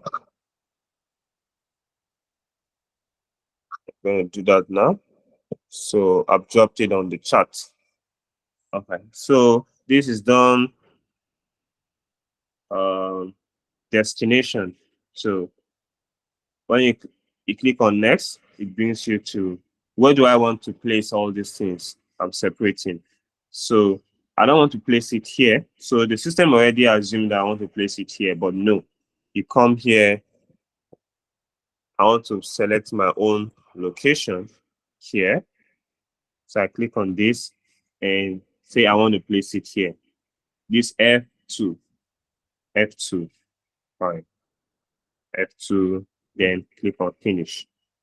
So you see, I've separated 1, I've separated 18, I've separated 20, 2015. All right. So what next? So what next? I come on I come to a cell. I just write a formula. Let's say date. Date formula. So I want to convert this to date properly. Date. So date, my year is 2015. All right. Comma. My month is January. Comma. So this is an American standard. So I'm trying to convert it to a date, a proper date format, and also a format that you and I know. Then day, day, I mean year, month, day, right? So this, so I close my bracket, or you click on tab, then enter. Right. So you see, I've converted it to date. So what I did, this return date column, I have some inconsistencies here. I have some date, I have some text.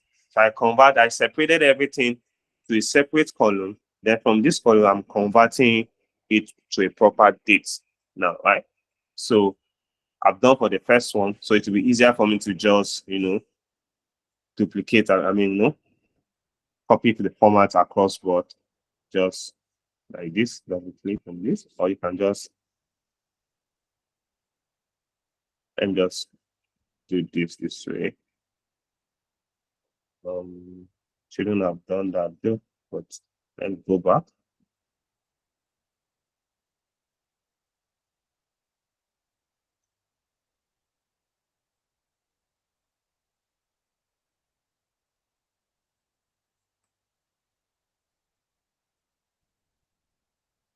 Okay.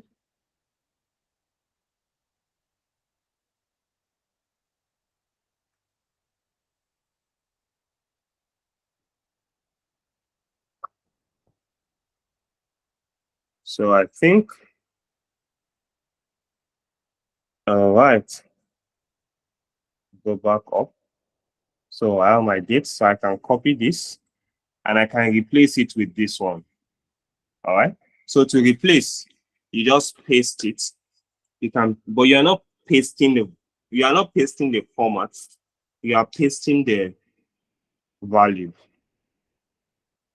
All right. So Alt E and S. When you press Alt E S, so have I copied it? Not yet. Okay. Copied. Then I want to paste.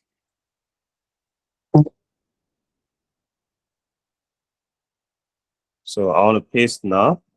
I'm pasting the value so that I'm replacing what I have here. So I have it in this way. All right. So don't be afraid. We have it like this, right? You can see 42022. It's a date. All right. So not you, please. Yes. Go ahead. Yes, please, I have mine. I followed the same formula with yours, but I'm having the month before, day before the year, instead of the day before the month. You're having It's not consistent with what you have. it's not consistent. Can you hear me? Yeah, better. Hi, can you hear me? Yeah, I can hear you. Hi, can you hear me? I can hear you. Go ahead. I said mine is not consistent with what you have. I have a month before the day before the year, instead of what you have. That's the day before month. Okay. So okay, I'm going to answer that. Before then, Damilola, you have a question?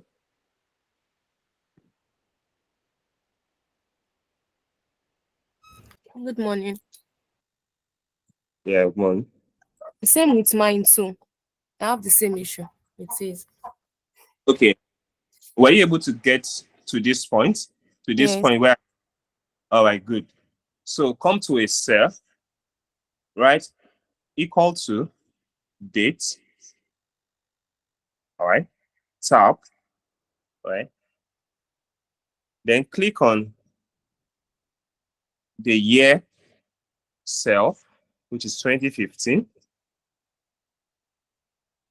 Are you doing that? Yes, I am. Then, comma, click on month. Month is January. This one, not the 18th, Okay. but the yes. So I'm converting it to, so it was initially in the US date format. So I'm converting it to UK or Nigeria.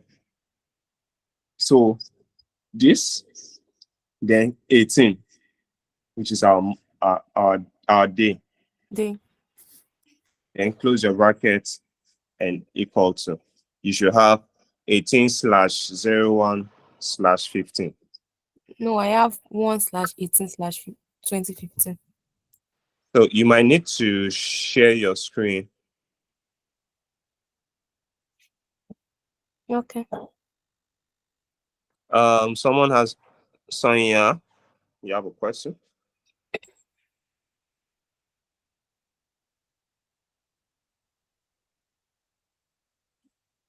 But if you're able to get to this point, I just highlight everything, come here, and change the format to date. Everything will be in date. So it should be, if you're able to get to that point, so you just do what I just did now, then I have my dates sorted out. Sorry, So should I share my screen? Oh, yeah, share screen.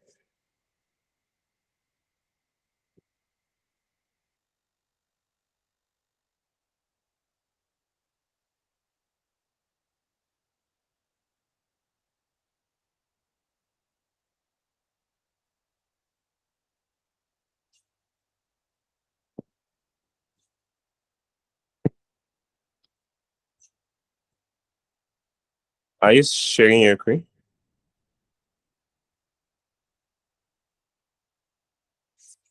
come coming, please.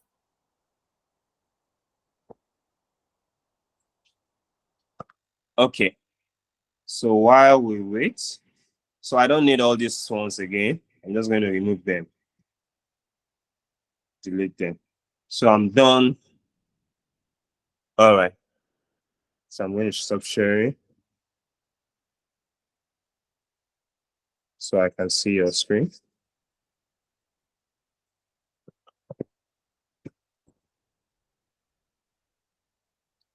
Okay. So hold on.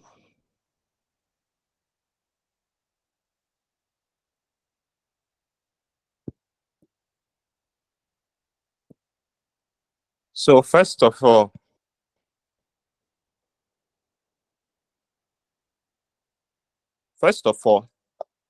can you undo what you've done so far? Like I want to see your table. The return date, the return date column. All right, good, good. So from here, highlight everything.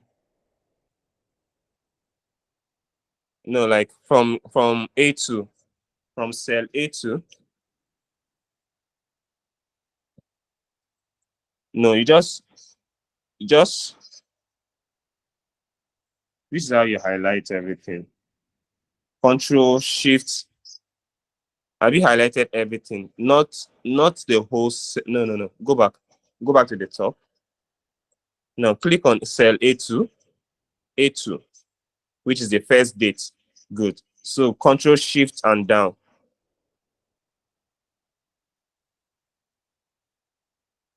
Good. Now go to data tab, text to column. Next. Click on next. Okay. Click on next. All right. Put it in a location. Select your location.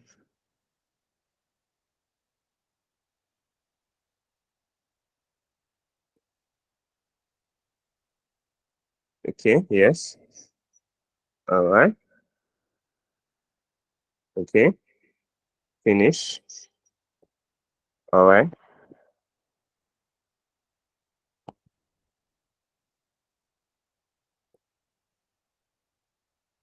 So your first one there is giving me 1/1/1900. Change it to, just type in 1 there. Replace it with 1. All right. Go to another cell. No, what format is this on? No, go to home. Go to home. Change the format to general.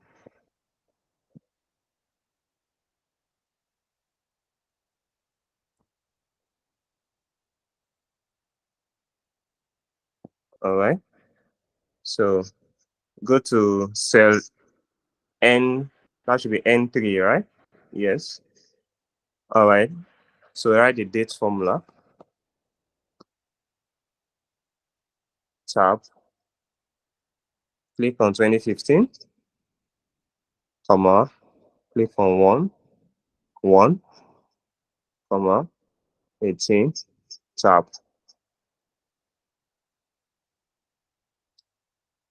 So I think there's an issue with this. Okay, if you have this way, click on this date. No, click on select the cell N3. All right. So select the right click on it. Go to format cells.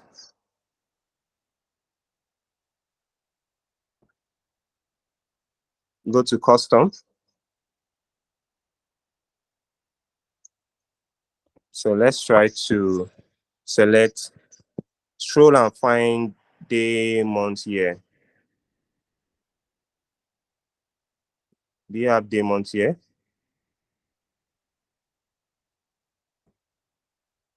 You don't have day, month, year. No. Okay. Okay, so I think it's our version. Click on select date. Select date. Let me see. Scroll down. Try to select maybe 14th March 2012. Wait, hold on. This local location, can you select English UK?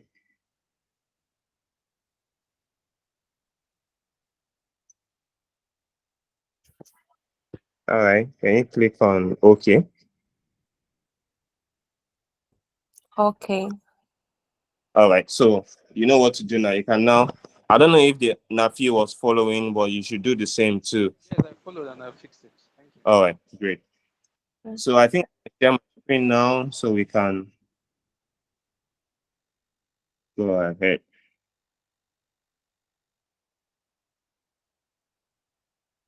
So that was just a short troubleshooting session. So I'm done with my returns table. I can save that. I can close that. So what the next table, customer table, I'm going to open my customer table, check if it's, oh, so it appears there's a whole lot. So what I do, I just, expand the columns, expand the columns.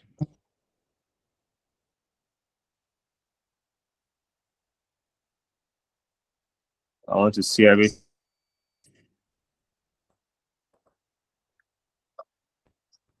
So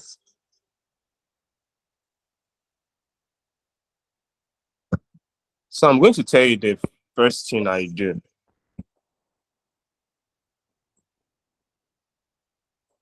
because I actually like seeing everything neat because it actually helps my analysis, right? Okay, so just hold on.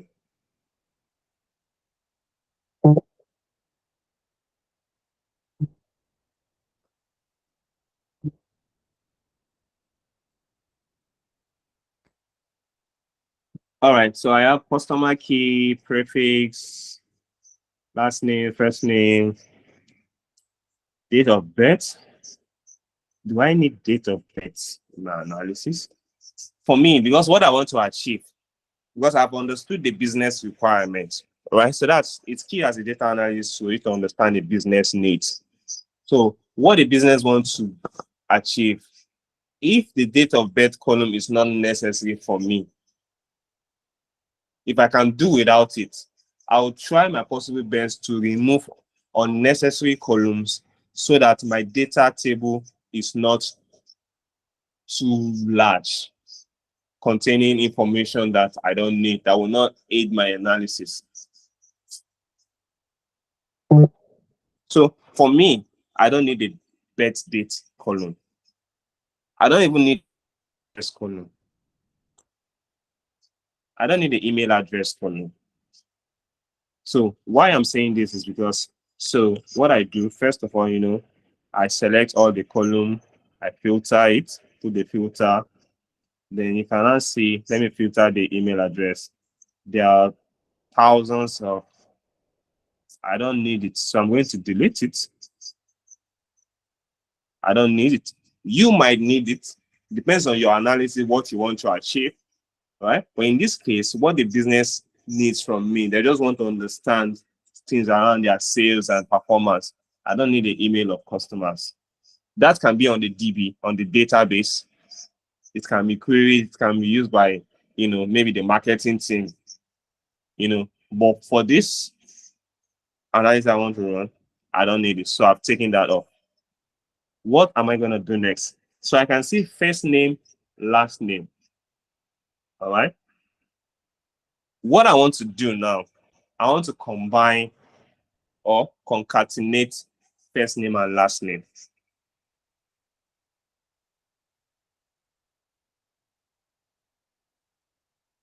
I'm sure we're following, right? So I want to concatenate the first name and last name into full name. So I'm just going to come to a new cell equal to concatenate text. So let's say John, comma. I want to put a space. That's this.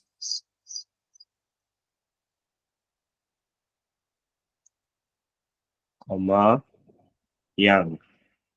Then close it. So I have John Yang. All right. I have John Yang here. So I concatenated John and Yang. So I can rename this to be full name. Right. Even though at the end of the day, I might not need the name column, but I'm just trying to teach you how to do some few things in Excel. I might not need the name column, right? But I'm just showing you how to concatenate, right? Now I've concatenated John and Yang, right?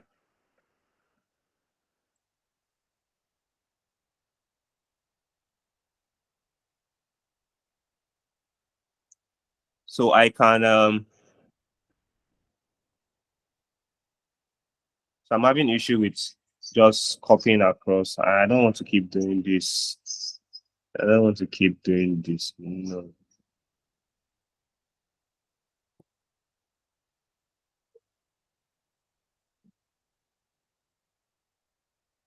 So let me see if flash field work. It did not.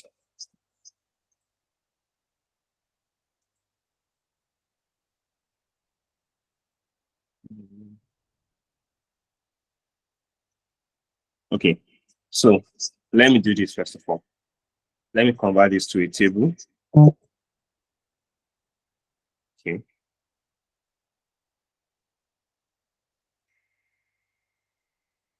So let me say full name. Full name equal to concatenate. Concatenate John.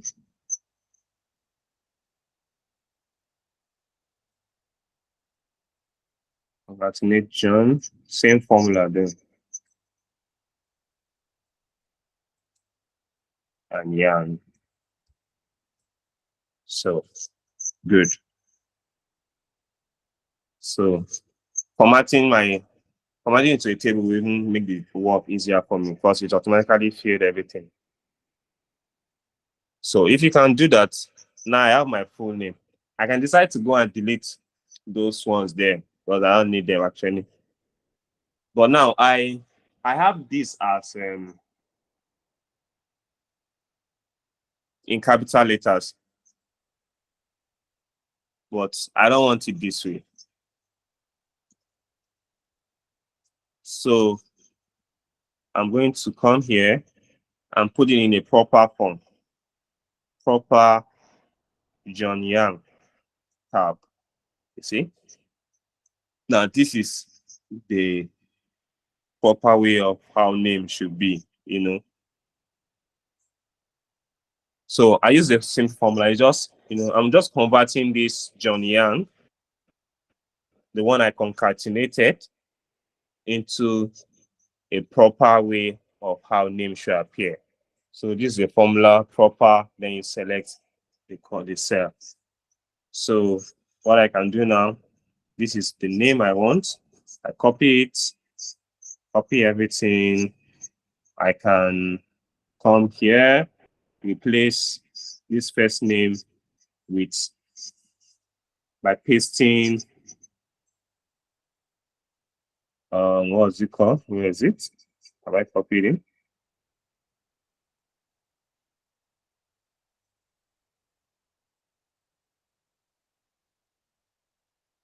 Let me go back here. So I want to replace this one here with the values. Paste special values. Good. So this is done. So I can now remove what I don't need, which are, so first of all, before you remove what you don't need, rename this first name to full name. Then take away the other columns you don't need. So just hold on. I'm just having it to be done.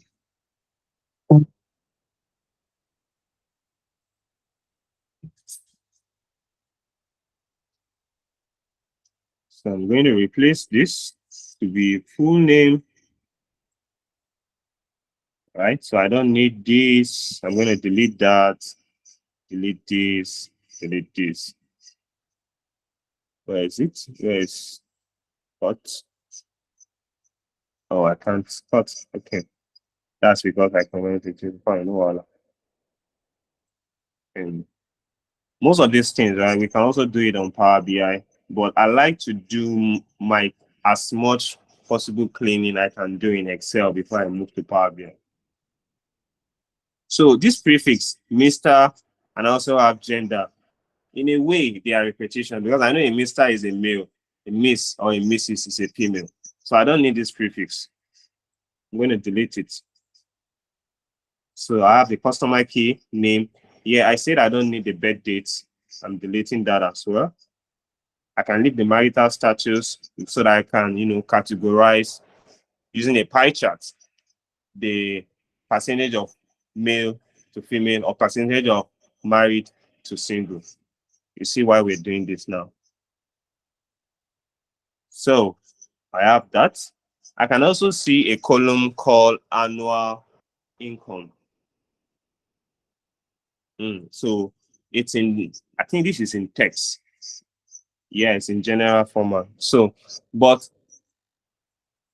let me click on it here. Oh, can you see the formula button? I can see that there is a white space. So let me remove the white space. Should I do it that way? I remove the white space and just, no. So that's the wrong thing to do. So how do I remove this white space? In fact, I want to remove the white space and also the dollar sign. All right. So I can say I can trim it. So use the trim function, trim this from the right. So the white space or the extra space is at the right. Right. So I want to trim the right. All right.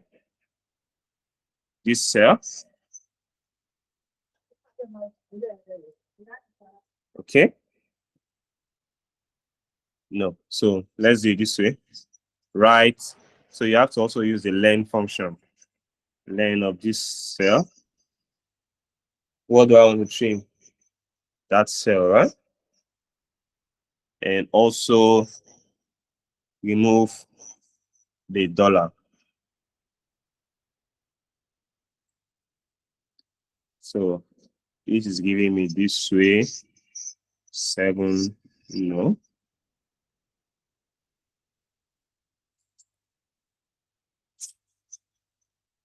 Okay. So before the len function, we actually need to specify the cell at this point.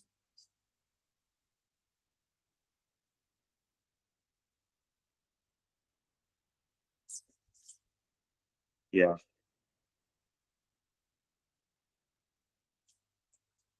So I use that formula so I've converted everything to numbers. You know, it's not a convert to number. You're going to convert to numbers now. Easy. Just highlight everything, change the format to number or currency, whichever one. But let me leave it at numbers first. So copy this. I want to replace this guy. Place values, always values. So I can now delete.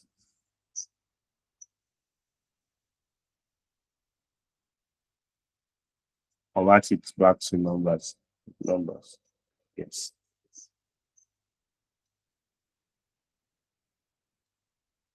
So, well, this is my customer table. I know their annual income, total children, education level. So I think I'm done with customer table. So quickly, let's move to another table. Let's move to what's our next table here? Product category. Product category, okay.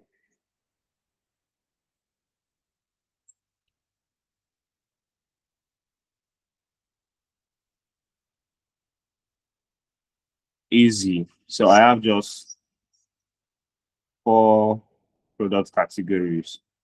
I don't need to do anything here. It's fine. I close it.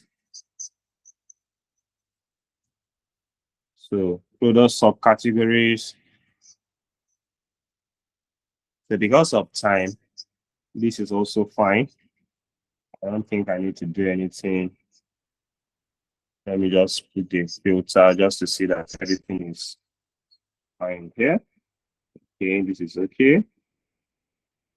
There are no empty space, empty cell. Good. So I save, I close. Quickly, let's go to product.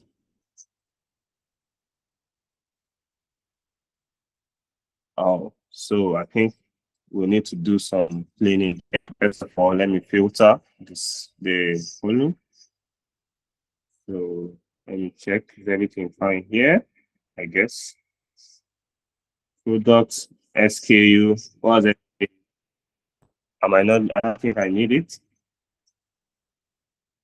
For my analysis, I don't need it. I'm going to take it off. Product name, do I even need the product name? There are thousands, yeah. I'm not sure I need product name. In fact, I don't need description. There's no need. So I might need the size, maybe to show me the size that sold the most. I might need the style, maybe to show me the style that sells the most. I might need what's this? Okay, very important, product cost and product price.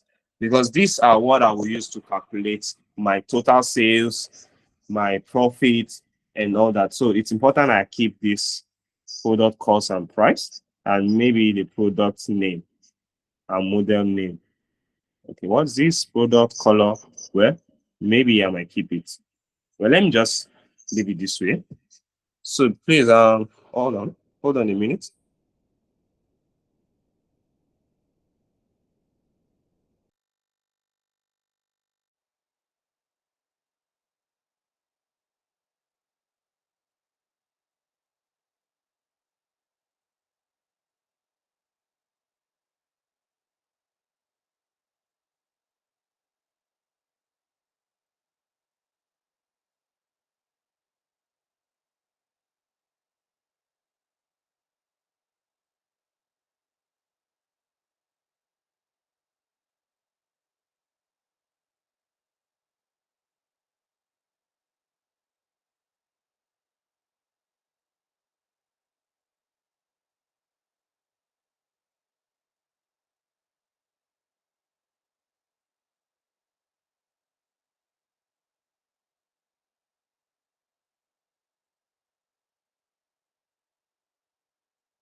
Okay, so I think I've saved this. So let me skip to the territory. I don't think there's anything to do here exactly. Just showing me the different locations which I can use for my, using the geospatial visual to show, the map visual. I can use this because it's showing me different locations across the globe. Now, my sales table, these are the fact table. So what I want to do is to merge all these tables, this sales table, the 2015, 2016, and 2017. So that I know that once I'm just cleaning them one and for all. I don't want to clean 2015 and clean 2016 and clean 2018 again and 2017 rather. So I'm just going to, append all these tables together. So this is 20. So let me go to 2016. Copy everything in 2016. Copy. Paste it. Append it. 2015. So I'm done with 2016. All right.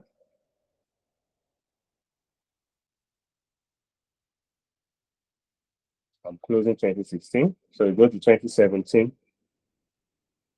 Copy everything in 2017. Append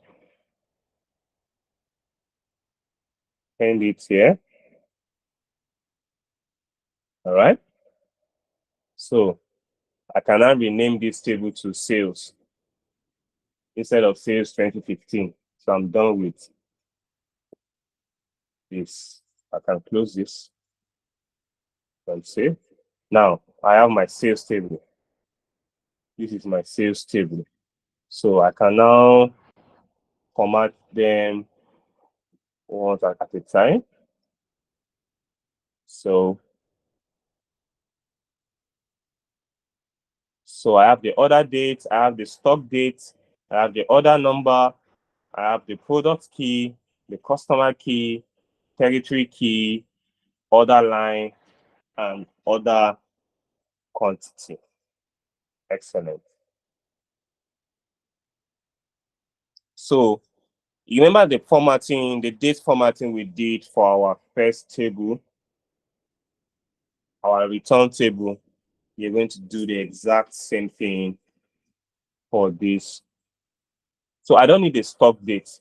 For my analysis, I don't need a stock date. I think the order date is enough for me. I just want to know when things were ordered, were sold. So I might, well, let's leave it. So I want us to quickly complete this and move to Power BI, and then we can call it a day. So highlight everything here. same thing we did earlier, data, text to column. Next, put your delimiter. Next, put your location. Yeah. Finish. Convert it to date. Select your year, month, day. I have this. Copy this. Um,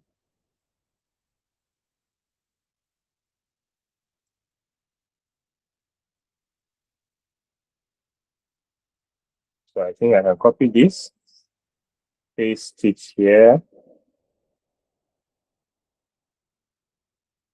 paste the format.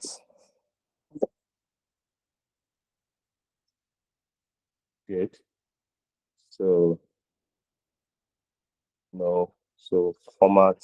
I'm just copying the format. Fill formatting only. Good.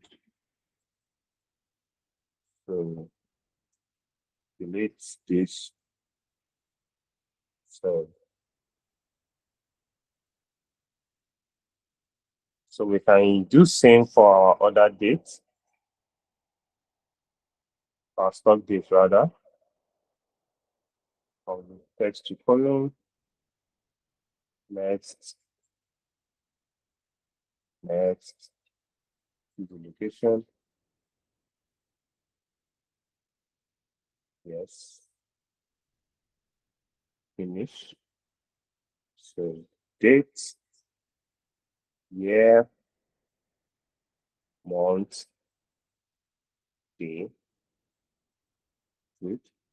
Copy, paste values.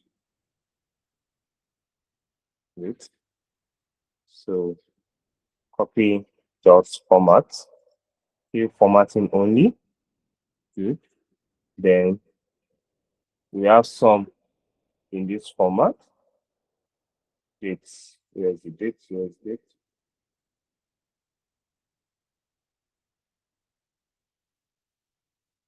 Yeah. Let me just go back one step.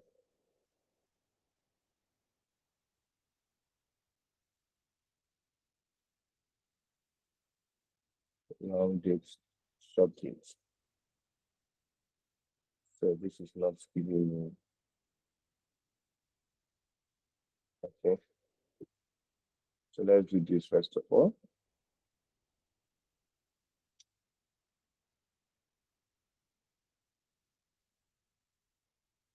I don't want to do it that way.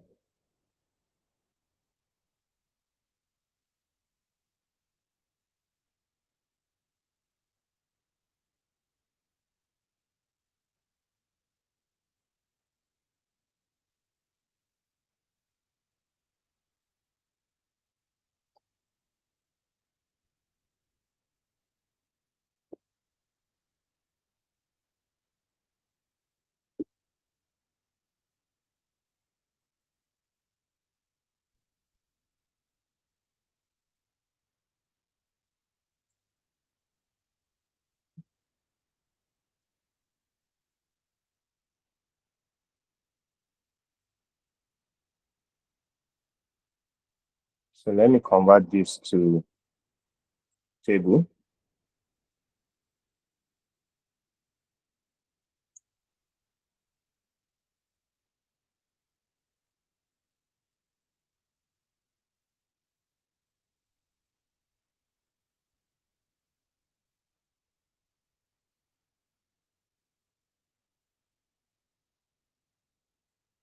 All right.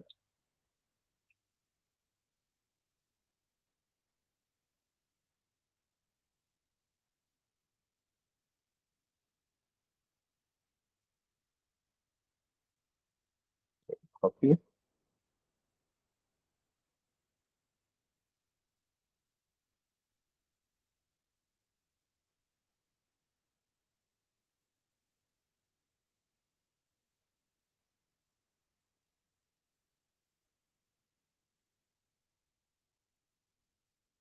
Okay.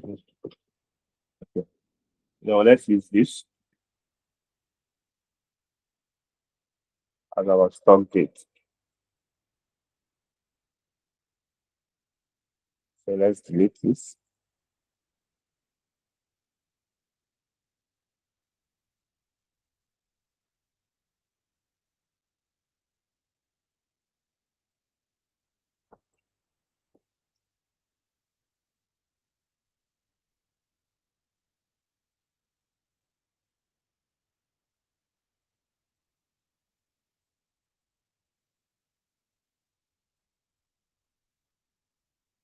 I don't actually need the stock date though, but this is how you would have converted it to proper format. But I'm just going to remove it because of time. So I'd save. So I want to assume I'm done with what I need to do on Excel. So it's now time for you to jump to other things, Power BI, you know. So I'm just going to save it, and then we can now go to our other analysis.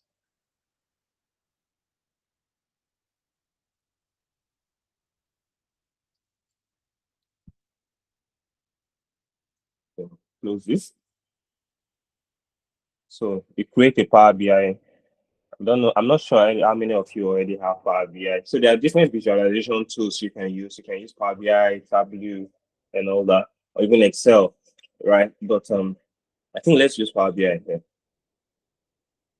so that you can be introduced, just in case you want to do further learning, or you might want to maybe enroll in one of our data analysis course, which we really um, break down all these things, including Power BI, Tableau, Excel, SQL, and some other things, right? But for the sake of this course, we just quickly run through some things. All right, so I'm just going to rename this as sales and not sales 2015. All right, so I've renamed that as sales. So Power BI, get data, you need to click on get data. So there are different sources you can get your data from. All right, I'm getting my data from an Excel workbook. So Excel workbook, my sales data is the first data I want to import. So open. So once you import, you have an option to transform the data or to load it directly. So even though I've done some cleaning in Excel, I might still want to check on Power BI to see if everything is still fine. All right. Why am I doing that? It's because just to maintain data consistency. So I click on my transform data.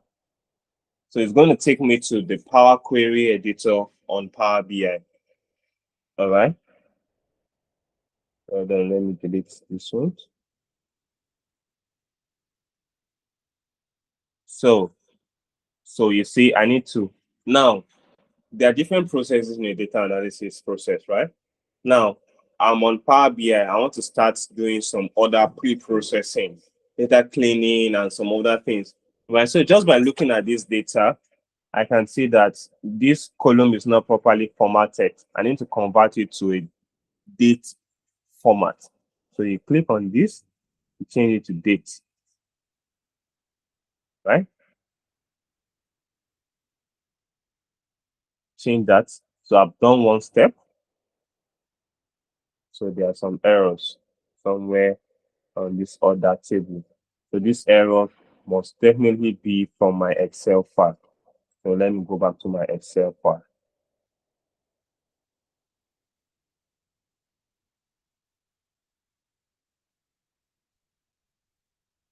Exactly.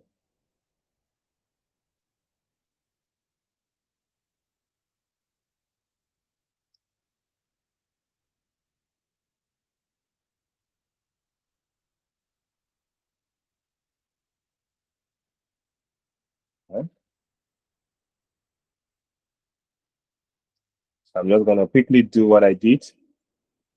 Okay.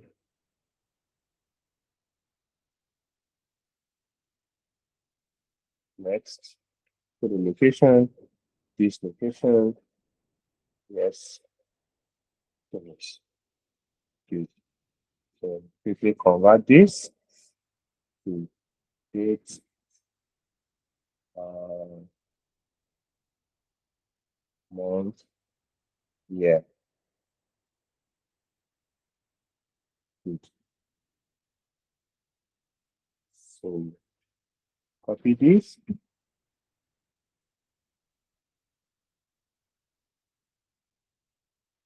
Paste the values.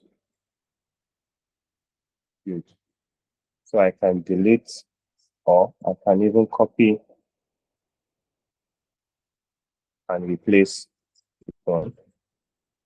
Yes. So I can take out this column. Good. So I can save. Go back to my Power BI. Import it again. So just hold on. Once it saves,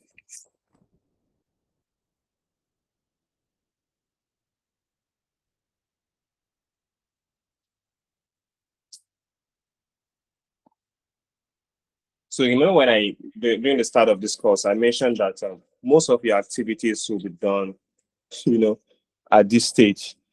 All right, you're going to take a whole lot of time at this point, your data processing stage. So let me select the data set again.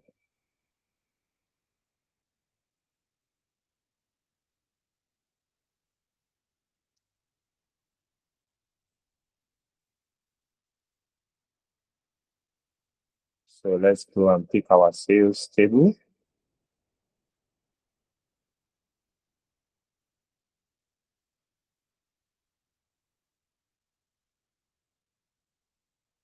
So this.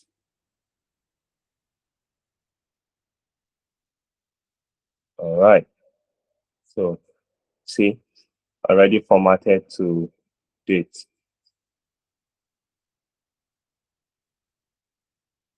So check your column integrity, your data quality. You can see everything is valid. I'm sure everything is valid. So we are good. Our sales table is good. Sales table, good. Product key. I don't want this to be a number. I want it to be a text. Why I'm making it a text is just because it's just an identifier. The product key is just a foreign key, right? It's just an identifier. So I don't want to make a number. I don't want you to start summarizing or doing some mathematics on it. It's just a tag. So I like to make tags text. So keep it as text. Right? Customer key is also a tag. Keep it as a text. Territory key, also a tag. Ensure you keep it as text. Other line item, another quantity, and leave this. I don't exactly need the other line item, so I'm just gonna remove it. So, so this table is called what? Sales, right? Sales. Good.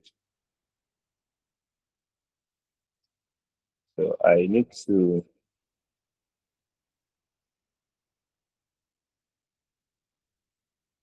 change the location of this.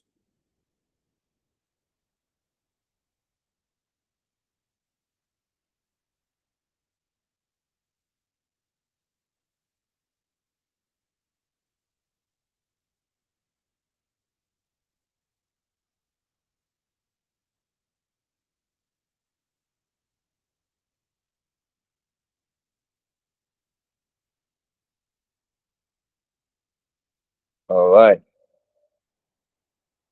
So I have my sales and calendar table. So um let me just import one more table. Let me product categories. Just product categories. And we can just no, not product subcategories. Let me get my product subcategories or products. The products, let me see products.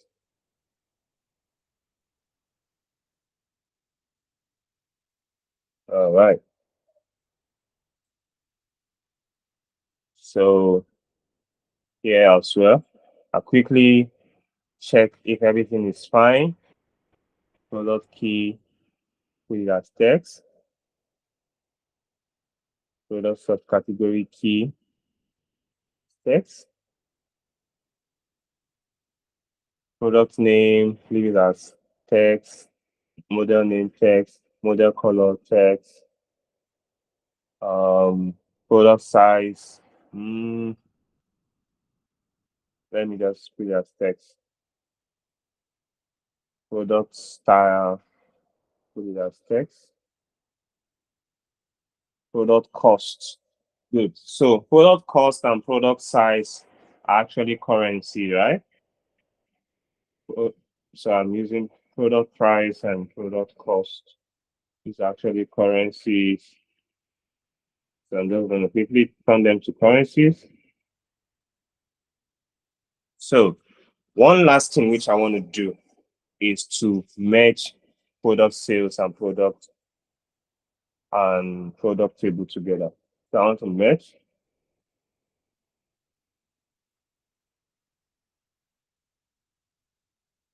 So then we need to build a relationship between them, between foreign key and primary key.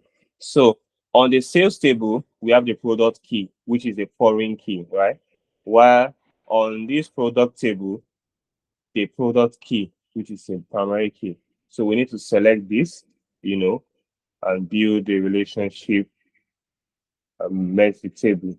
So while I'm merging this table, I'm just trying to get just two columns out of the product table and put it on the sales table. And those two columns are the product price and the cost. So this is it, right? But this is not what I want. So I need to click on this, select all, and select just the two columns I need, product cost and product price. Good. So that's all. So my sales table is fine. So I don't want to import the other things. Let's just work with this because of time. So let's close and apply. So everything is loading.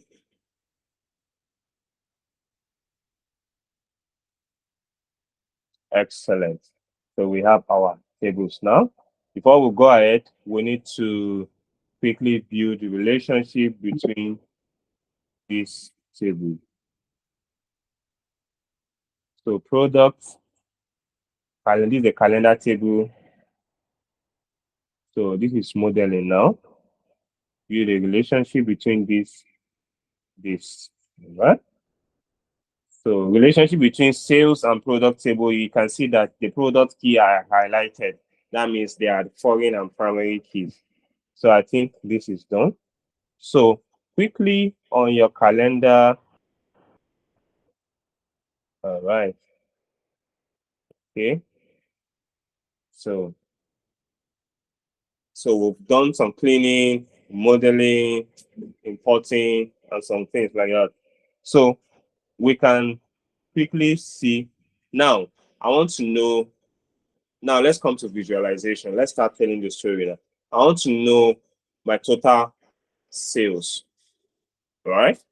I want to know my total sales. So can get that from my sales table, right? But I want to use a measure, a calculation to get my total sales. So you create a variable, call it total sales, equal to summation of of all your sales.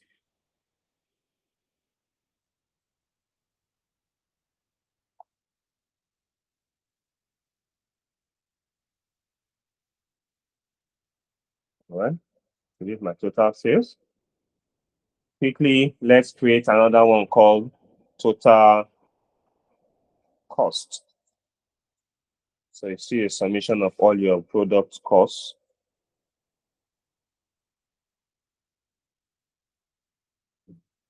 All right. So let's also create another one called profit. So how do we get profit? Profit is total sales minus total cost. All right. For the accountants in the house, sure we all know that profit is total sales minus total cost. While our profit margin is our profit margin is our profit divided by our total sales, which is in percentage. Okay. Now, what we just did now, we might have to just, there are a whole lot of things which we can do, but let's just look at a glance what was our profit. So I would just want to see what my profit is, right? So I can't use this visual. It wouldn't make sense to say this is telling me profit. I just want to see at a glance what is my profit. Now, the best visual to use to show numerical values is your card visual. So you see, so profit is 10 naira, but you can convert this to dollar. I mean, since we're using dollar or naira, whichever one. So total profit is 10. All right. So you can decide to just give it some star, some effect, background, visual border, um,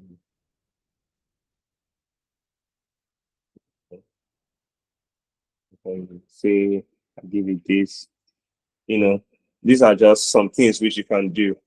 All right. So this is my profit. All right. So let me just duplicate and update this one to show me my profit margin. So this is my profit margin. Let me duplicate again this one to show me to deselect and to show me my total sales. So already you are telling a story here. So between the year 2015 to 2017, we made a total sales of 24.6 million naira. And out of this, our total profit was 10 million naira. And our profit amounted, 41.74% profit margin. So you're already telling story to your stakeholders, showing a descriptive analytics of what has happened. Do you understand?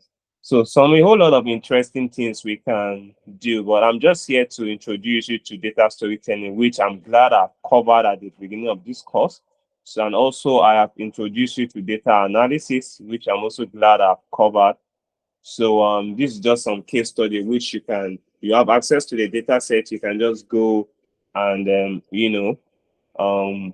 get your hands dirty and all that. So let's assume I want to see a trend analysis of sales over the period of years now. Total sales. So select sales, calendar, let's say, yeah. All right. So you can see. So this is our, okay. So let me use the hierarchy instead. All right.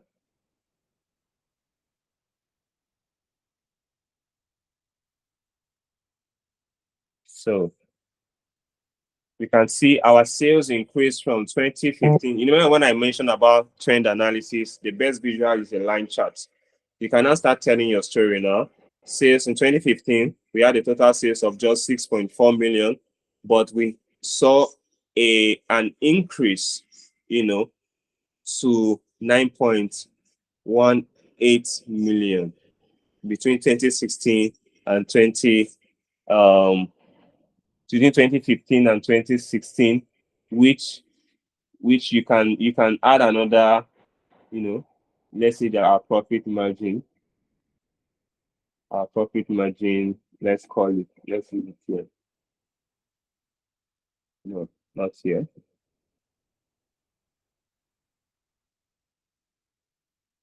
Two tips. All right. So we saw a 42.28 increase in profits between 2015 to 2016. However, we have now noticed a slight decrease in profit between 2016 to 2017. Okay. So this slight decrease is just, so you just 42.28 minus, 41.9. We can write a formula that will tell us the change in my profit margin, right? But this is you already telling the story. We cannot drill deeper to see the months, all right, or quarter rather. So let's go deeper. So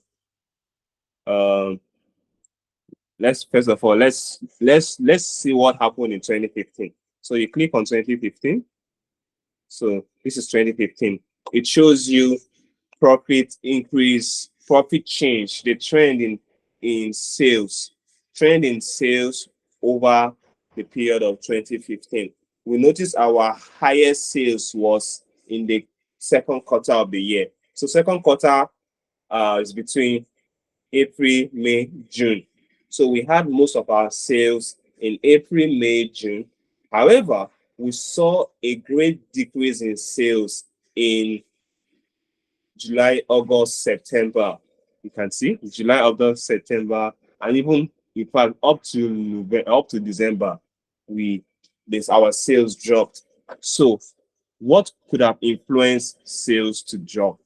Now, these are some questions you now need to now start answering and now start recommending to the stakeholders what they should do better to improve their sales. Because I mean, between Q1 and Q2, we were having an increase in sales, but between Q2 and Q4, we were having decrease. So these are questions which you are beginning to answer as an analyst. So applying all these skills that we've learned on this call from the start to now, to this point of visualization, to storytelling, applying all these skills and concepts to tell a good data story, you can recommend to organizations and cause them to make effective change in their business process that will now do what? Impact their sales or services positively. So that is your job as a BI analyst or as a data analyst. There's a whole lot of things that we can do, but we're going to stop here. And I believe we'll fulfill the purpose of this call. Yeah, we can have some other classes, maybe when you enroll on our class, or maybe when you privately reach out to us on WhatsApp or on mail, if you want us to take this further. But this is a very, very crash course on data storytelling, fundamentals of data analysis and visualization, and reporting. Yes. Thank you very much, everyone. We cannot open the drive sent. I'm going to check the settings on the drive, but please, if you still cannot open it within the next 10 minutes, just reach out to me on WhatsApp. All right. I believe we are good. Any question? Any question?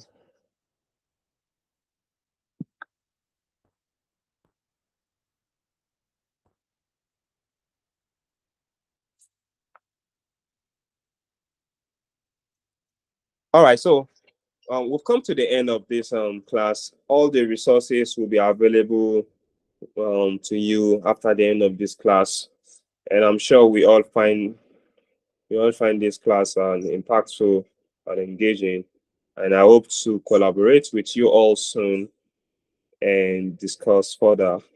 See you all, and please do enjoy the rest of your Saturday. Bye.